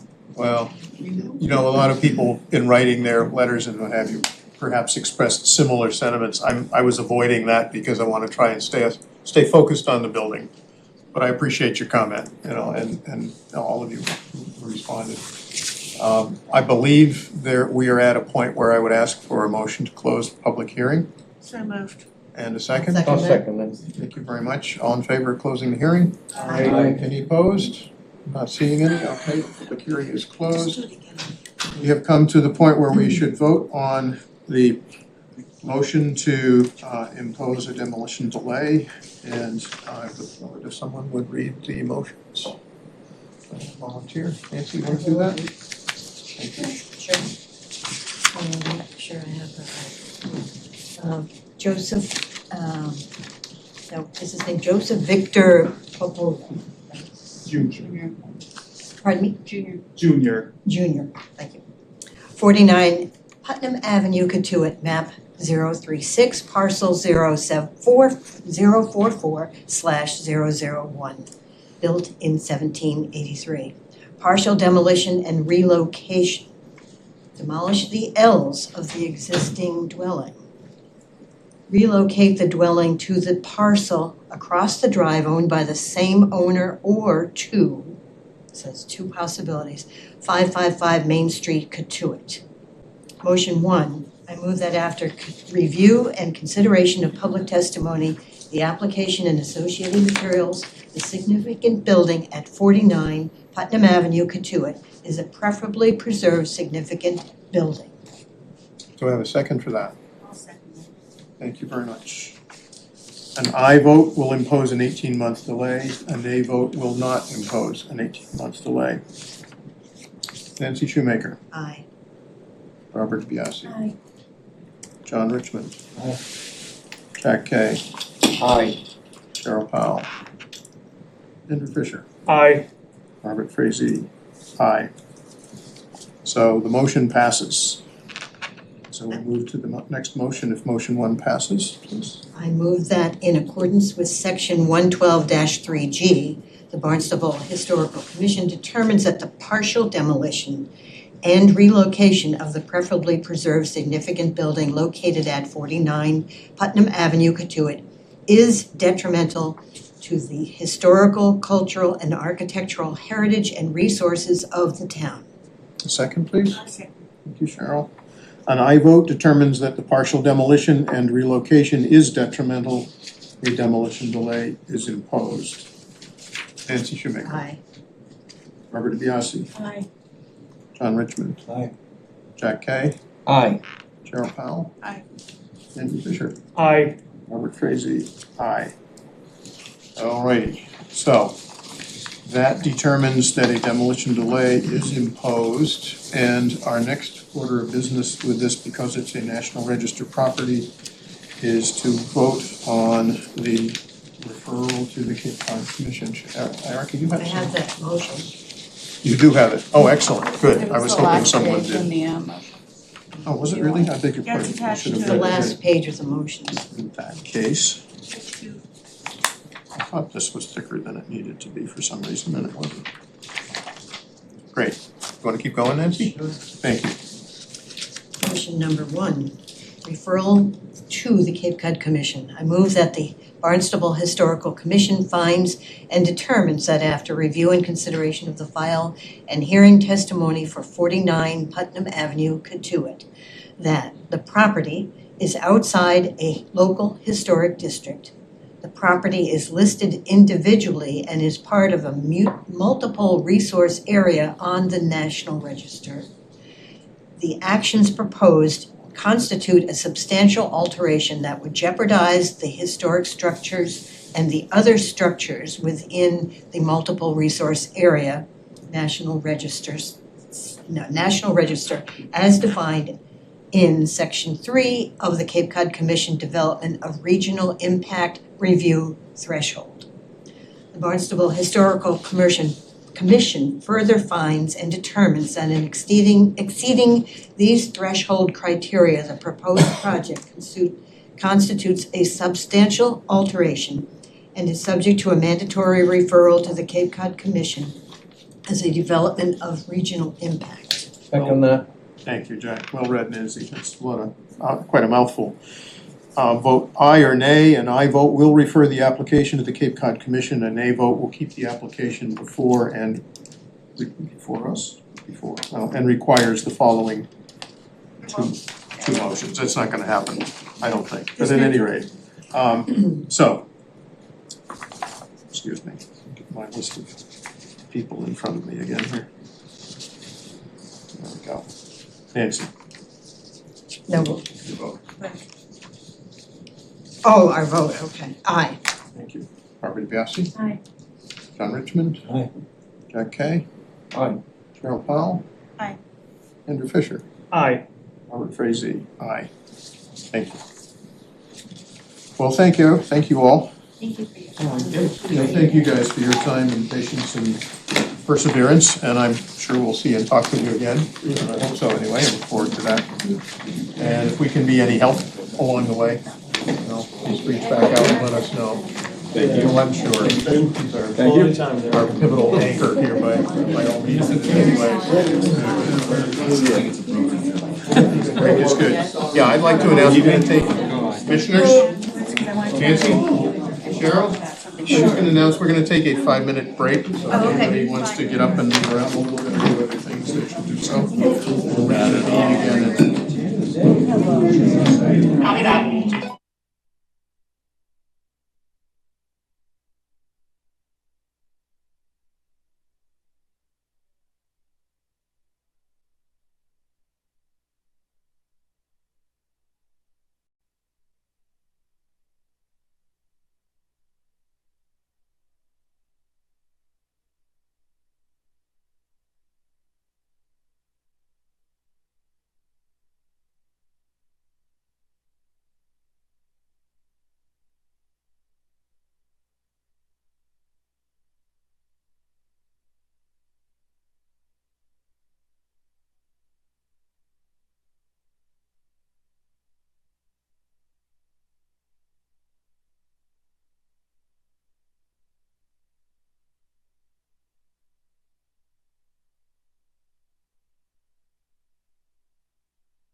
ultimately is, we wouldn't exist without, hope not to send too much stuff your way, but the truth is, you're why we can exist. So thank you for helping us understand how that works. Thank you, Mr. Chairman, Commissioners. I appreciate your time today. My name is Brian Florence, as Chairman Fraser just said. I'm your enforcement officer, and the chairman asked me a couple of weeks ago if I would spend a couple of minutes with you just to talk about how enforcement takes place and where just to give you a brief understanding of how that works and where we get involved and how we can help you. So I put together a little brief presentation. I really expected this to be more about question and answers, but this presentation should only take a couple minutes. First thing we talk about is the jurisdictional authority, who enforces and how and why. The enabling legislation for that, which lays out the legal ability for enforcement for the Historic Commission, primary goals of enforcement, and then the best practices, and then I'll summarize at the end. So jurisdiction, who has jurisdiction to enforce for the Historic Commission? Well, I do through the building division. The Historic Commission yourself, you as commissioners have that authority as a group, and then Superior Court. And if you look in your ordinance here, section 112-5, violations and penalties will lay all that out for you. So the enabling legislation for historic commissions and districts are enabled through Massachusetts general laws. Under these laws, communities are allowed to establish regulations for districts. Barnstable's Administrative Code, Chapter 24122, is the local regulation under the general law that allows the commission to exist. And then in 1980 and approved in 89, regulations were codified under Article 1 of the ordinance, sections 1 through 7, to protect significant buildings, aka provide a demolition delay ordinance. So what are the goals of enforcement? It's to protect, it's right in your charter, it's to protect and preserve historic properties within the town. The commission determines that the demolition of a significant building would be detrimental to the historical, cultural, or architectural heritage of the town. And this is a little redundant for you folks, you know all this, but I'm just trying to lay out the path here for enforcement. Upon determination that significant building is a preferably preserved significant building, and obviously no demolition may be issued, no demolition permits may be issued until 18 months after that date. So you folks have authority over me in that regard, that I cannot issue a building permit if you make a decision that this building that you're reviewing is to be preserved. It's a significant building that's to be preserved. So what is the primary goal? Primary goal is to preserve significant buildings, right? What it's not is not an architectural review of the building. It's to determine whether or not it should be preserved. And what it's not also is a punitive action for violators. We have to be really careful when, on my end of things, when I engage in enforcement, that I'm not being punitive, I'm being factual and sticking to the law and not trying to punish somebody for having done something wrong. There is punitive things that take place for citations, taking people to court and things like that, but that's not the goal. The goal is compliance with the regulations.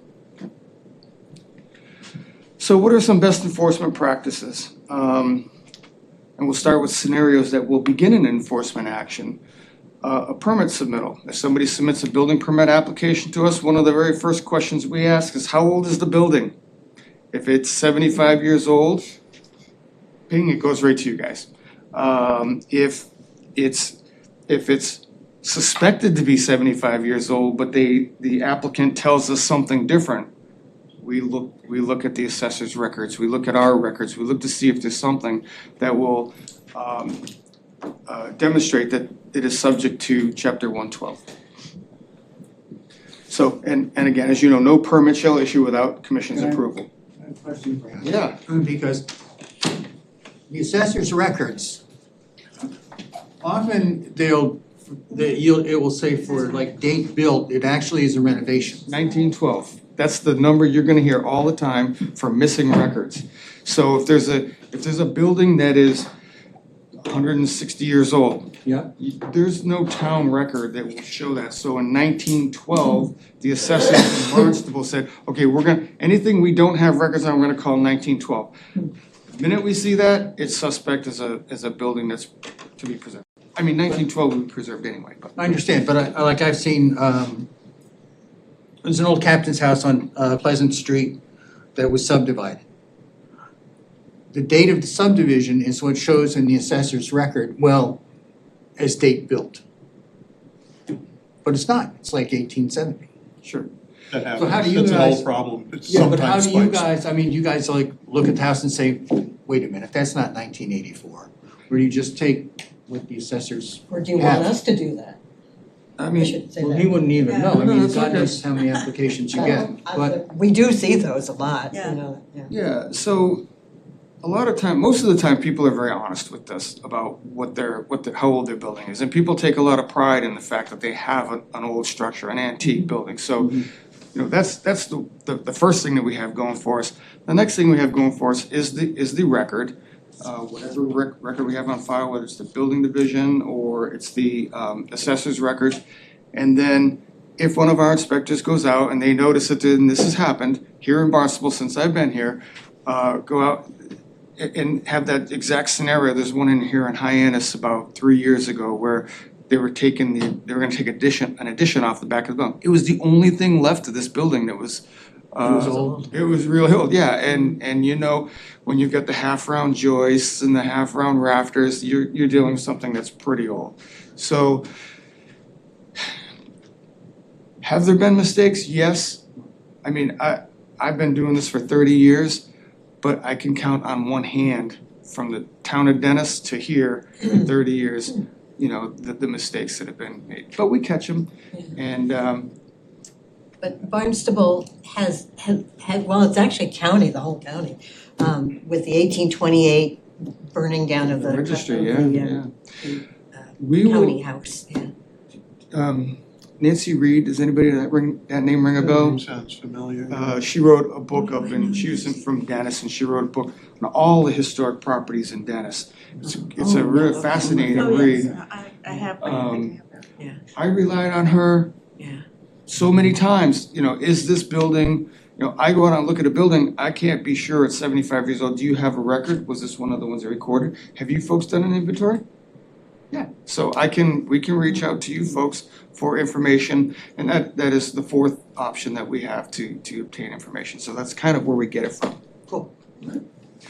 And that second bullet point is exactly what we're referring to, Mr. Richmond, Commissioner Richmond. Yeah. You know, field observations. If an inspector goes out and sees that a building's being torn down that hasn't been reviewed by you folks for significance, we call it. And then obviously commission observations, again, Ms. Shoemaker, Commissioner Shoemaker, that's where I was saying we come to you folks if we need help. All right, enforcement practices. So if you look at chapter 112-4, emergency demolition, and you'll see this in all historic regulations. It's in Old Kings Highway, it's in the Hyannis Historic, you name it, it's there. Nothing in this article shall restrict the building commissioner from ordering the demolition of a significant building determined by him to be a clear and present danger to the safety of the public. I do not take that lightly. I can't tell you how many times people have come to me and said, this is a dangerous building, I want you to, you know, I need to tear it down. It's like, stop. First of all, we need to know if it's in the inventory, we need to know if it's a significant building and it should be preserved. And if it is, and it still has that condition that's a danger to the public, you go get an engineer and you have them tell me that it's a danger to the public, and they're gonna stamp it with their seal and certify that it is a danger. Do you put, is there a period of time where the public knows about it to make? No, this is a state law. There's a state law that says if the public is in danger, I can order a building down. I would say probably 1 out of 100 I will take that tact, but I don't take that lightly at all. And I would probably call the chairman. if I did. Yes, sir. Having worked in Dennis and elsewhere in this field, do you know, and if you, we can do this after the meeting, but I would love to know if you have any engineers upon whom you could rely that you trust are friendly to historic structures, understand them well enough to not apply 21st century standards to them, but understand that there's probably enough integrity left in a structure, even though it's 200 years old, after damage or after rot, despite, someone's claim to the contrary up front. Sure. I think they're hard to would find. trust any engineer. I would trust any engineer because they have to put their seal on that Yeah. document. And no engineer is gonna ruin their entire career for one building. That's true. And so, but I tell them very specifically, you have to tell me that this is a danger to the public. You can't say that it's gonna cost too much to fix it. You can't say to me, it's not practical to fix. You can fix anything with enough money. So they have to demonstrate to me that it's a clear and present danger to the public, not an inconvenience. All right? All right, so the enforcement language in the ordinance itself, whoever violates the provision of this article shall be penalized by a fine of not more than $300. Each day work continues in violation shall constitute a separate offense. Let's say there's a carriage house and a main house on a piece of property, and somebody is affecting both of them unlawfully without your approval. Each one of those is a violation. Each day that it continues is a separate violation. So they could be getting charged $600 a day for willfully violating chapter 112. So have you ever come across someone that says, it's $300? A day, Yeah, no, I know that. every day. At the end of the week, that's $2,100. It adds up really fast. I think the answer to that is no. Yeah, it's a little beyond the, what's the fine, just pay it kind of thing, which you hear about conservation and others. Sometimes landowners will just say to Pay the the fine, contractor, whether their yeah. contractor does it or not, I don't know, but they'll just say, I don't care, we'll pay the fine and move on. So, but it's not just the $300, right? Because there's a court after that. So Bingo. once they fail, we have options and tools in our toolbox to compel enforcement, right? And then the next bullet is the commission and the building commissioner are each authorized to institute any and all proceedings in law or equity as they deem necessary to obtain compliance with the requirements of this article. So the building commissioner, really what that's saying is the building commissioner or the legal department, you folks aren't gonna go out and, let me back up a second. You folks aren't gonna go out individually and write a notice of violation to somebody that's doing that, right? You're not trained on things like probable cause and due process and things like that. We are. So if you decided, well, the building commissioner isn't doing enforcement the way we want it, you still have the ability to go to the legal department under your own authority and say, we want enforcement. And then, that'll cause a stir internally here and me and the legal department will be sitting down at a table saying, what the heck are you doing, Brian? So I try to handle this myself as best I can, so there are no issues like that. So getting back to the ordinance, no permit shall be issued regarding a significant building that has, in which a significant has been voluntarily demolished in violation of this article 2 years after. So if somebody does go to that carriage house and that main house and they tear it down, they're done. 2 years, they don't get, if they do it on a weekend when we're not here to enforce, they're done for 2 years, they don't get to build anything on that parcel. And we enforce that, okay? And as used here, on a premises includes the parcel of land upon which the demolished significant building was located and all adjoining parcels of land under common ownership. So if somebody has 3 parcels, the center parcel had that building and carriage house and they tore it down on a weekend when nobody was here, all 3 parcels are now locked down for the next 2 years. So, yeah, so they were thinking when they wrote this in the beginning. What if they sell the property? Does that extend to the new owners or? Done for 2 years, no problem, So it's nothing's done attached to the on. property, not to the people? I cannot issue a permit. And you send this enforcement language to everyone, well, you don't send it. How do they know that that's true after they started to take that carriage house down? Well, when you go down Route 28 in the afternoon to go to Stop and Shop, Yeah. are you allowed to go 90? No. No, how do you know that, right? I mean, the signs, but you know you can't go 90 miles an hour. Well, there's Is that. it in the there's that- annual report of the Well, town? there's that, you have, what do they call it? You have Ordinances? no ignorance under the color of law. Like, you don't get to say, I didn't know this. Okay. You have an obligation as a property owner to get a building permit, first of all, right? And when you come in to get the building permit, we're gonna look, how old is that building? That's one of the first questions we ask. It's right on our permit application. So, yes, sir. To Cheryl's point and Nancy's, I think if a property were sold while being subject to a 2-year delay because of a violation, other than doing the normal due diligence that a purchaser through their attorney or on their own should do in purchasing a property anyway, what are the ways they would discover that this was the case if the seller were not forthcoming? They're supposed to be disclosing these things, but Yeah, they suppose are. they don't. And you're never gonna, It's not gonna be 100%. prevent- Yeah, you're never gonna prevent bad people from doing bad things Oh, that's fair. 100% That's of the true. time. But most of the time, due diligence is done during the purchase, and they come to the building department and check our records all the time. Okay. And most recent, in the last, thanks to the town council, we have, in the last 5 years, scanned over 5 million documents in town, put them in an electronic archive, and now you and attorneys that are doing the due diligence, all they need to do is go into our system, and they can get every record for that property from my office, certainly, to tell whether or not there's a building permit, whether or not a historic commission, whether the historic commission has determined it's a significant building. That's great. It's right in there, so, all right. Thank you. Good to know. One of the last things, should the owner fail to secure the building, and the building is lost through fire or other causes, that building shall be considered voluntarily demolished. And this section above applies for the 2-year, no build. So if I don't lock my office somewhere and it burns down, it's my fault.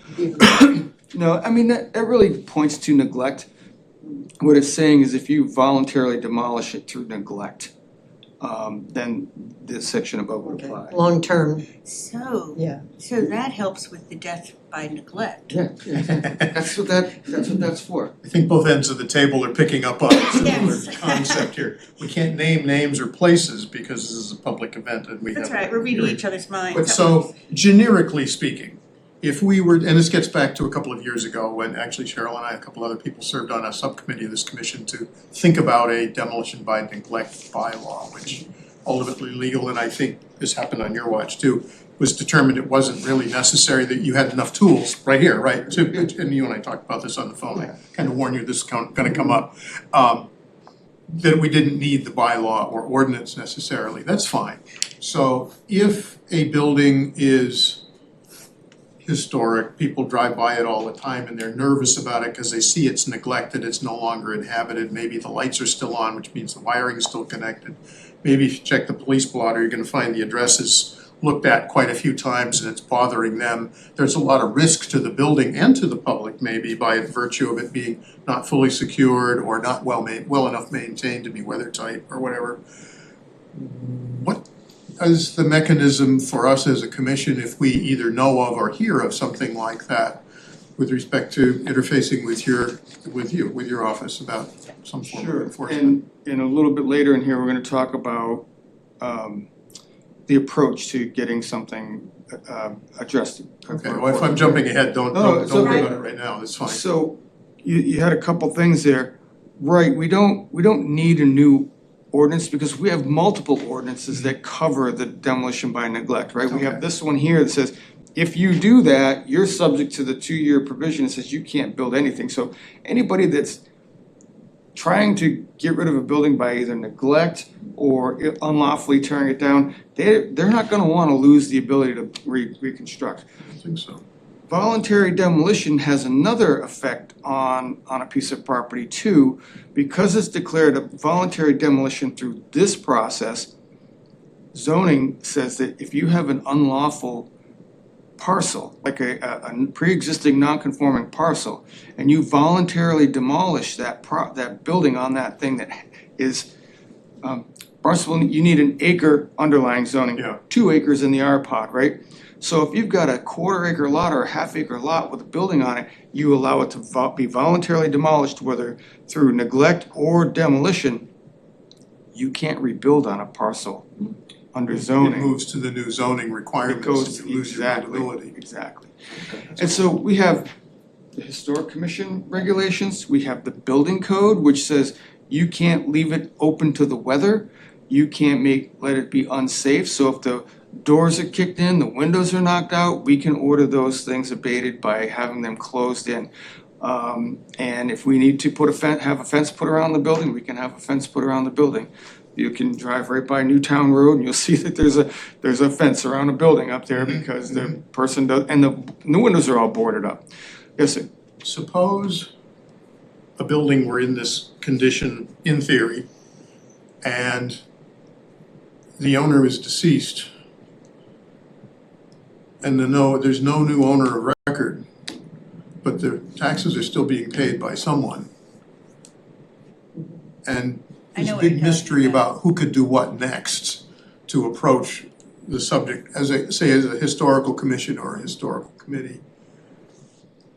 Is there a way through town avenues to unwind that and find out literally what the payment source is and find out who is controlling the property rather than just no one who's still alive or a name that we do it all the say time. is a shill, but somebody who's standing in lieu of someone behind them? I mean, We do it all the time. I figured you'd say You know, that. Thank you. The quickest and easiest way to find anybody's information is the water department.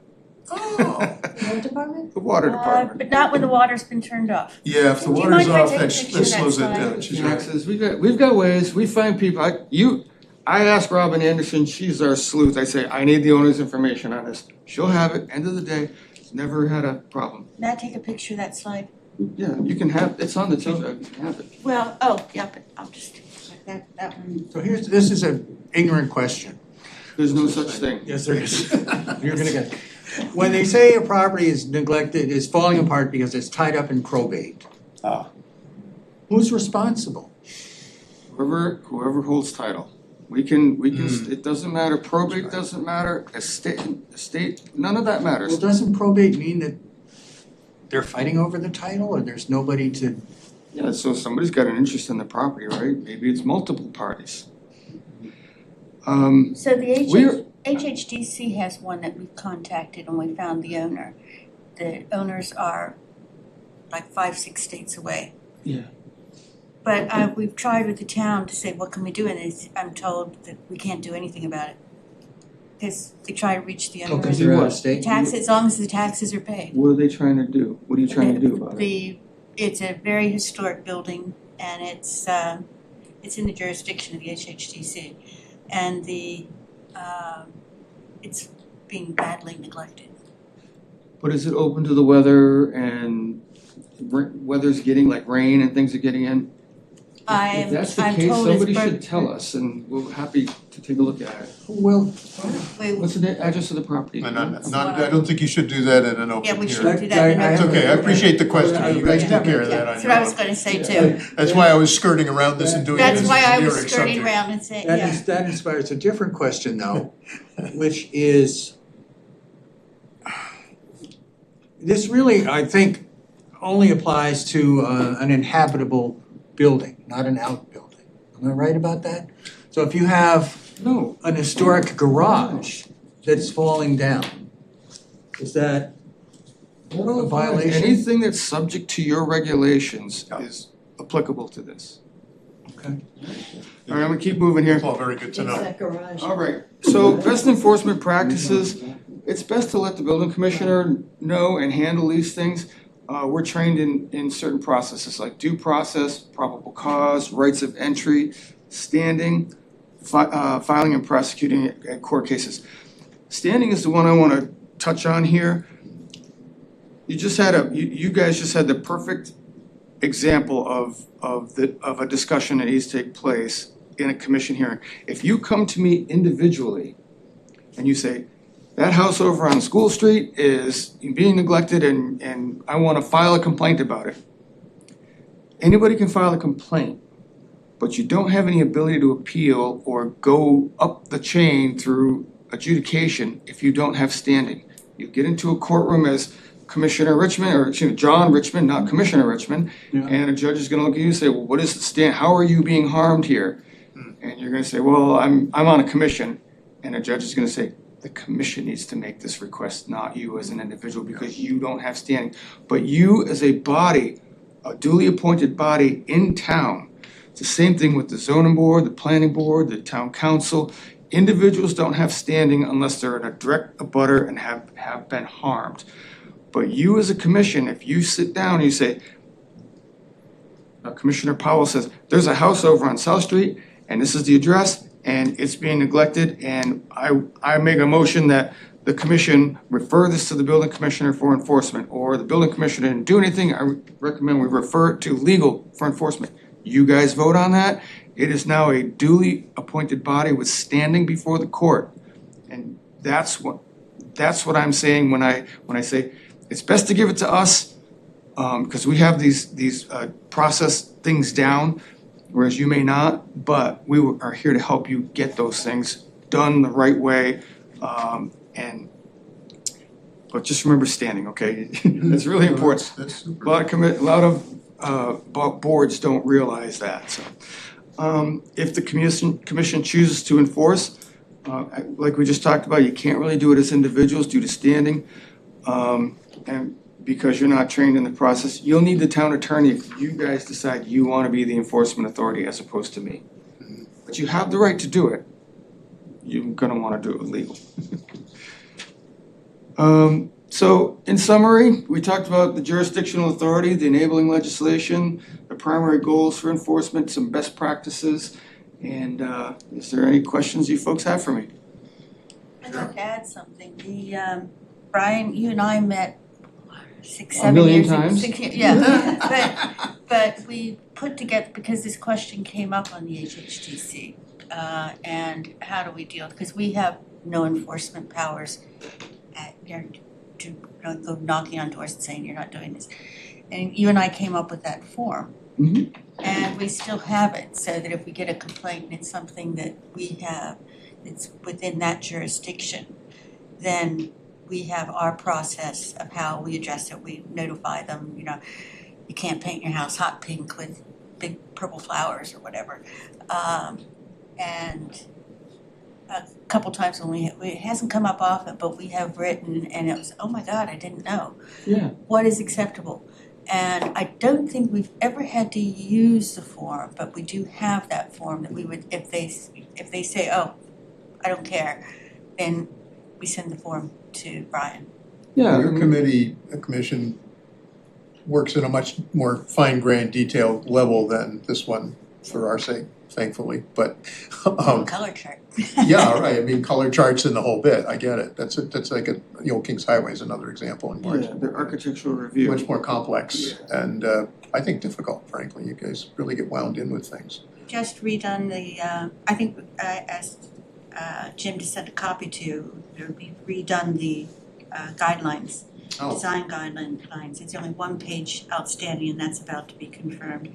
I think it's 79 pages long. If you're down to just one, that's progress, right? Yep. Very good. I don't want to interrupt, but yes. Brian, do you have anything that you would like to share with us? I mean, is there anything that we do or don't do that would make your life both easier and better, or are our jobs more effective in your opinion? And anything you could share that way? No, I think this is probably one of the most important things. Since COVID, I haven't gone out and seen any of the commissions or the boards to go over enforcement. And so sometimes it comes off as a mystery to people, and it's really not. It's all pretty straightforward. If you read your ordinance and you know your ordinance through and through, you'll understand how it works, and we're here to help you. So if you ever have a question, by all means, give us a shout. And I encourage you, if you see something, to let us know. You'll see something, say something. Sure. Just if you do, as you do it, just do it in a way that it's gonna be effective in court and things like that. I'll give you a copy of that form if you want to look, because it applies to Couldn't hurt, historic. right? I do have a question. Can I get you to do the same presentation before the HHDC? Yeah, we'll do, yeah, I'll just There you go. modify this. We've done it before. Okay. We'll do it again. Excellent, thank you. I have it, I'll send it to everyone tomorrow. Corey actually had us teed up to do it tomorrow, That's a good question. but I didn't have time to adjust this to work for the HHTC. So we've talked about, we're gonna do it next month, I think, or? Scheduled for next month if you're available. Yeah. Oh. We were thinking about you. Excellent. That's great. All right, am I all set? Thank you very, very Thank much. you. Thank you, appreciate it. Thank you. Corey, did you have a question? Sure. I'll ask Brian. Brian, real quick, the 2-year stay of issuance of a building permit, is that mandated by the state for the voluntary demo or neglect of a structure? Or is that something that's determined locally through our bylaw? It's done locally through the ordinance. Okay. Yeah, I don't know of any provisions in the Historic District Act, I think that's what it's called, that specifies that, but that act, I guess I wasn't clear, the way regulation works in Massachusetts is there's an enabling legislation, so the general law says that the communities can create regulations. So you enforce and I enforce your regulation that's based on law. I don't think the law says it just says you can create a regulation. And Barnstable chose to put that language in their regulation. So locally, we could extend the 2-year prohibition if possible? The legal, that's outside of my, Sure. legal can answer that But it's question. something that's Sure. locally controlled. Yeah, between Sort legal of and a town funny, council. fancy idea, isn't it? I mean, seriously. Yeah, I mean, Increase the consequences is what it would do, Yeah, exactly. or prolong them. Yeah, 2 years is pretty, That's a common number for It's a this kind of pretty, thing, I think, isn't it, too? it's pretty punitive, but Yes. I mean, 5 years would be more punitive, I don't know. If the idea is to get compliance, I don't know how much punitive you wanna put in there, but that's something that, it's a town council's decision to make, that's something they're the policymakers. Sure. We just uphold what they Well, it decide. changed the world of preservation in Barnstable when they enabled an 18-month demolition delay instead of just a 6-month delay. 6 months, Nancy, you were on the commission then, essentially gave people time to get their act together in order. And that was fine with them, they would have taken 6 months anyway, but 18 months, no. That's a serious enough delay that people wanna think about having a conversation here, which is really our point. We're gently trying to hold people's feet to the fire to think more open-mindedly about preserving buildings, and it's a mechanism for doing that. 6 months didn't Now, work, so maybe. Relating to that, because I know we all have to get home, but you said it may be issued to an 18-month delay. We may do that. Don't we only have the choice of 18 months or nothing? Yeah, Or it's can we whatever- change it to, can we say, those people will, we'll give them only a 6-month delay? We can't do that, That's a- right? I don't want to, I'm just wondering. That's a good question for the legal department. Okay. So I would not issue a building permit within that 18-month window unless there was some clarification like that in writing from our legal. And we do tell them, though, that if they have solved the problem and want to schedule to come back to us, And we- during that 18 months, we are certainly willing to talk it over and And we've done have that. another hearing. Yes, So we we have can done that. reconsider. And Yeah, and we've I done did that. ask that question before, So I think that's the years easy ago, workaround and too, that was is the that answer. we They can always have a come vote back that and change it. terminates But the we have to demolition initially, delay, and we can notify your office that that's occurred. Right. I don't think that Absolutely. violates the bylaw in any That's way, it's right. still working within the four corners of it. That's right. I mean, I think that we already have a way to deal with that. Yeah, preserving a building isn't just preserving it in place, right, but you're trying to keep the building, so if you need to move it to a different location, sometimes, somebody does that maybe within a- sometimes other than today's hearing, but I know. sometimes.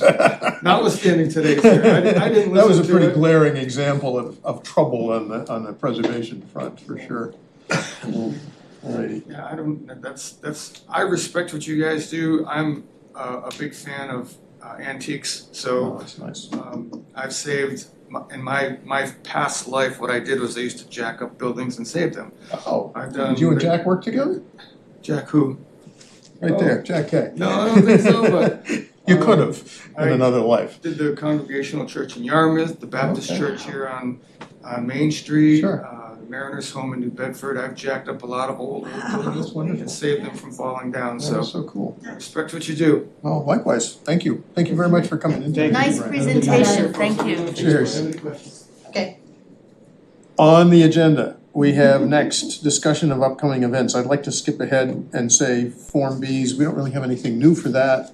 I didn't have the minutes on there either. You didn't mean to have them there? No, yeah, I didn't think they were in I the did not laser know fiche, if but they I were not. wanted, I've been known to overlook them when I should have read them, so that's not it. So we can come back to any upcoming historical events that people wish to announce or comment upon? I'm giving a tour of Lothrop Hill Cemetery, September, I think it's a Sunday, I think that's the 21st, but don't quote me on that.